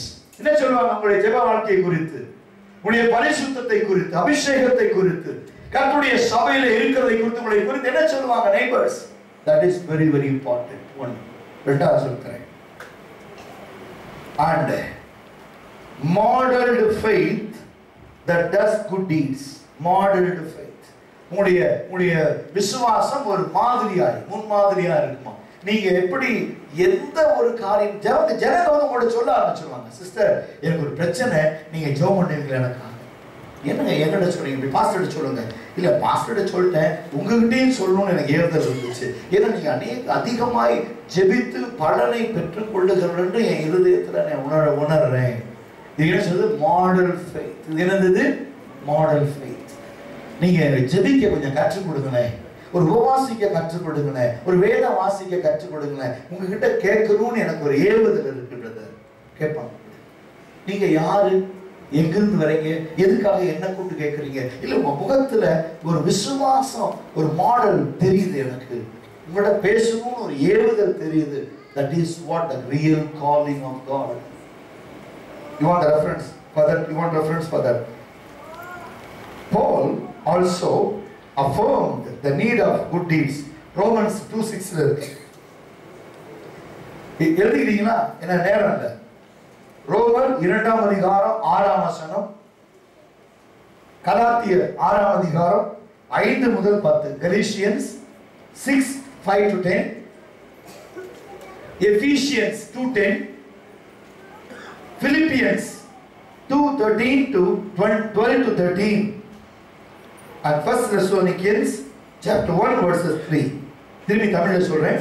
ரோமர் 2:6, கலாத்தியர் 6:5 முதல் 10, எபேசியர் 2ஆம் அதிகாரம் 10ஆம் வசனம், பிலிப்பியர் 2ஆம் அதிகாரம் 12-13, 1 தெசலோனிக்கேயர் 1 அதிகாரம் 13ஆம் வசனம். Christians are to endure testing. கிறிஸ்தவனுடைய வாழ்க்கை எல்லாமே பரிசோதிக்கப்பட்ட ஒரு வாழ்க்கை என்று இங்க ஜேம்ஸ் சாப்டர்ல சொல்றார். Every Christian life are tested. நீங்க ஒரு ப்ராடக்ட் வாங்குறீங்க வச்சுக்கோங்களேன், இங்க வந்து நீங்க எதை வேணாலும் வாங்கிட்டு வந்தாலும் எப்படி வேணா வாங்கிடலாம். ஒரு ப்ராடக்ட் நீங்க வந்து ஒரு நல்ல ஒரு பிராண்டட் கம்பெனி நீங்க ஒரு வாங்கணும், ஒரு பொருள் வாங்கணும் அப்படின்னா அது என்ன சொல்லுவான்? டெஸ்டட் அப்படி சீல் போட்டு. பாத்துறீங்களா? யார் எவ்வளவு பாத்துறீங்க? டெஸ்டட் ஒரு சீல் போட்டுருக்கோம் பாத்தீங்களா? அந்த டெஸ்டட் சீல் போட்ட பிறகு அந்த பொருள் என்ன ஆனாலும் அது கம்பெனி தான். ஏன்னா it passed the cross checks. எல்லா சோதனையிலிருந்தும் அது தாண்டி முழுமை என்று வந்திருக்குது. அதான் டெஸ்டட். இங்க என்ன சொல்றாரு தெரியுமா? Every Christians are to endure testing. நம்ம எல்லாத்தையும் தாண்டி இவர்கள் விசுவாசிகள் ஒரு முத்திரையோடு உட்கார்ந்துக்கிட்டு ஆமென் சொல்லுங்க. எல்லா கட்டத்தையும் தாண்டி தான் சபைக்குள்ள வந்து உட்கார்ந்துக்கிட்டு இருக்கோம். But we are tested by God. We tested by Holy Spirit. We tested by the word of God. பிதாவினால் சோதித்து அறியப்பட்டவர்கள், வார்த்தையினால் குமாரனினால் நாம் சோதித்து அறியப்பட்டவர்கள், ஆவியானவரால் சோதித்து அறியப்பட்ட பிறகு முத்திரை போடப்பட்டது. Sealed by the Holy Spirit. Connection வரும் நினைக்கிறேன். பரிசுத்த ஆவியானவரால் முத்திரை போடப்பட்டது சொல்லுவீங்க. இது வந்து சந்தோஷமா சொல்ல வேண்டிய ஒரு காரியம். நாங்கள் பரிசுத்த ஆவியானவரால் முத்திரை போடப்பட்டவர்கள். சொல்லுங்களேன். நாங்கள் பரிசுத்த ஆவியினால் சோதிக்கப்பட்டு தேறினவர்களாய், விசுவாசம் உள்ளவர்களாய், அவருடைய சபையிலே அவருக்கு பிள்ளைகளாய் ஊழியக்காரர்களாய் ஊழியக்காரிகளாய் கிறிஸ்துவின் வருகை மட்டும் எல்லாவற்றிலும் நாங்கள் தேறினவர்கள் என்று பரிசுத்த ஆவியானவர் எங்கள் மேல் முத்திரை போட்டிருக்கிறார். ஆமென், ஆமென். உண்மையா இல்லையா? இது ட்ரூ ஸ்டேட்மெண்ட். இதுதான் உண்மையான ஸ்டேட்மெண்ட். ஏன்னா ஆவியானவர் வேதம் சொல்லுது, அவருக்கு சித்தம் இல்லாதவங்களை ஒரு நாளும் அவருடைய பிரசன்னத்துல அழைத்து வர மாட்டார். Praise the Lord, praise the Lord. சென்னையில் ஒரு பெரிய ஆக்சிடென்ட் ஆச்சு. ஒரு பெரிய மனிதனுடைய மகன் ஒரு பெரிய கோர விபத்துல ஆக்சிடென்ட் ஆயிடுச்சு. அந்த நாள் விடிய கால ஞாயிற்றுக்கிழமை 5:15 மணிக்கு தன் பிள்ளை இறந்த துக்கத்தை விட வந்து கேட்ட ஜனங்களுடைய இருதயமும் கேட்ட வார்த்தையும் அவனால பதில் சொல்ல முடியல. காரணம் என்ன தெரியுமா? 4 நண்பர்களோடு கூட சேர்ந்து காருடைய டிக்கியில பூரா பிராண்டி, பீர் பாட்டில், ஸ்நாக்ஸ், சாப்பிட ஸ்நாக்ஸ் நிறைய கார் டிக்கியில. முன்னால 2 பேர், பின்னால 3, 5 பேர் காலையில் அதிகாலை எழுந்திரிச்சு பிக்னிக் போயிட்டாங்க. காலையில ஒரு பெரிய ஊழியக்காருடைய மகன், இன்டர்நேஷனல் ஸ்பீக்கர். கார் அப்படி திரும்பி இந்த சென்மலை கிட்ட அப்படி ரோடு கிராஸ் பண்ணும்போது அங்கிருந்த லாரி நேரம் அடிச்சு நொறுக்கி கார் அப்படியே அப்பளம் ஆயிடுச்சு. போன 5 பேரும் செத்துட்டாங்க. ஒரு பிடிக்கிறவங்களை கூட பார்த்தோன்னே உள்ள இருந்து கார்ல இருந்து உடஞ்சி விழுங்குன அந்த பிராண்டி பாட்டிலும் பீர் பாட்டிலையும் பார்த்து சொன்னாங்க, எல்லாம் குடிச்சு கிடக்குறாங்க. காலங்காத்தால குடிச்சு வந்துருக்காங்க. கார் நம்பரை பார்த்தோன்னே இந்த இன்ஃபர்மேஷன் போகுது. எல்லாம் சத்தம் இல்லாம அந்த பாடியை கொண்டு போய் போஸ்ட்மார்ட்டம் பண்ணி யாருக்கும் தெரியாம அடக்க முடியும். கேள்வி கேட்பாங்களா இல்லையா? ஜனங்க கேட்பாங்களா இல்லையா? ஏன் அதிகாலையில் உங்க சபைக்கு நாங்க ஆராதிக்க வரோம், உங்க பிள்ளை காலையில இவ்வளவு பிராண்டி பாட்டில் ஏற்றிக்கிட்டு பிக்னிக் போறானே? பெரிய குழப்பம் நடந்துச்சு. இதுக்கு நான் சொல்ல தெரியுமா? ஒரு ஞாயிற்றுக்கிழமை தேவனுடைய சமூகத்தை விட்டு நாம் கடந்து போவோமானால் சபையோ, தேவனோ, ஆவியானவரோ, பிதாவோ, குமாரனோ சாட்சியே, அவர்கள் தங்களுக்கு கேடு உண்டாகும்படியா போறாங்க. தேவன் எந்த விதத்திலும் பொறுப்பானவர் அல்ல. நீங்க உட்கார்ந்து பாருங்க, உங்கள் நிமித்தம் கர்த்தர் உங்க வீட்டை பாதுகாத்துக் கொண்டிருக்கிறார், உங்கள் பிள்ளைகளை ஆசீர்வதித்துக் கொண்டிருக்கிறார். நீங்க கண்ணீரோடு ஜெபிக்கிற ஒவ்வொரு ஜெபத்திற்கும் அவர் ஆம் என்றும் ஆமீன் என்றும் பதில் கொடுக்கிறார். நீ உட்கார்ந்து என்ன செய்யறோம்? ஆண்டவரே சொல்லி ஒரு பாருங்க, ஒரு வேலைக்காரனுடைய கண்கள் எப்படி எஜமான பார்க்குமோ அப்படி தாழ்மையில நம்ம அவருடைய முகத்தை பார்க்கிறோமே. பதில் கொடுக்காம விட்டுவாரா? அப்படி இழந்தது. Thank you Lord. நிறைய காரியம் இருக்கு, நின்றுட்டே கேட்போம், எழுத வேண்டாம், இல்ல நாளைக்கு என்ன சொல்லி தரோம். Christians are to endure testing and temptation, receive wisdom, inherit the kingdom, prayer for the sick, receiving forgiveness and rescue wanderer. All of these things can be understood as faith expressing itself in love. இவைகள் எல்லாம் விசுவாசத்தினால் உண்டாகிறவைகள். ஹல்லேலூயா, ஹல்லேலூயா. நீங்க தயவு செய்து இதை நீங்க மைண்ட்ல வச்சுக்கோங்க. இந்த விசுவாசத்தினால் என்னென்ன நடக்குமா? நம்ம ஒரு டெஸ்ட்டை தாண்டி வரோம். அடுத்த சொல்றாரு, testing, temptation, receiving the wisdom. அப்புறம் அடுத்த சொல்றாரு, இன்ஹெரிட் த கிங்டம். விசுவாசத்தினாலே ராஜ்யத்தை நான் சுதந்திரிக்க போறேன். இப்ப இவ்வளவு பேரும் அப்பாவுடைய வீட்டுக்கு வர போறாங்க. ஆமாவா இல்லையா? மொத்தமா சொல்லுங்க. எதுக்காக இந்த காலையில இவ்வளோ தூரத்திலிருந்து எல்லாத்தையும் விட்டு காலையில சாப்பிட்டோமோ சாப்பிடலையோ, காஃபி குடிச்சோமோ குடிக்கல, ஐயோ சபைக்கு நேரம் ஆச்சுன்னு வேகமா ஓடி வந்து அப்படியே சமூகம் உட்கார்ந்து இருக்கும் பாருங்க. எதுக்காக? அது ராஜ்யத்தை சுதந்திரிக்க. கண்டிப்பா தேவன் நம்ம ராஜ்யத்தை கொடுப்பார். Praise the Lord. All of these things can be understood as a faith expressing its love in itself. Galatians 5:6 இருக்கு. நான் ஏற்கனவே சொல்லிட்டேன். 5ஆம் அதிகாரம், கலாத்தியர் 5ஆம் அதிகாரம் 6ஆம் வசனம் இருக்கு. இவைகளை நீங்க மனசுல வச்சிருக்க சொல்றாரு.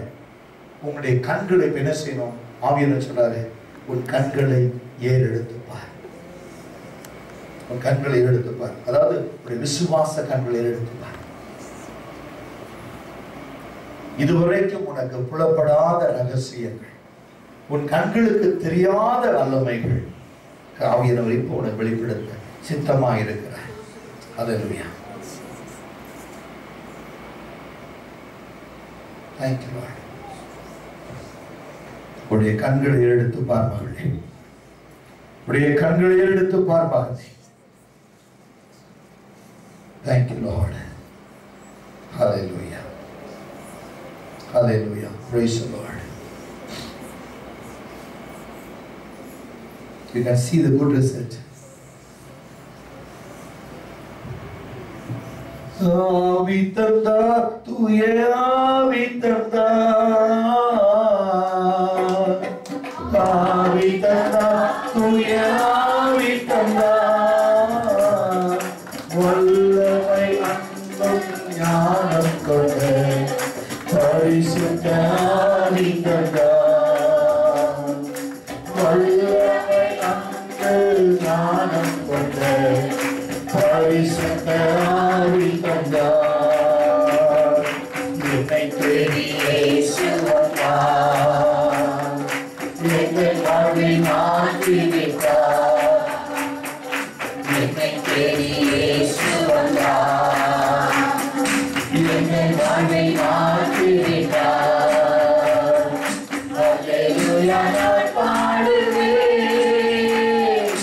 அல்லேலூயா நான் பாடுவேன்,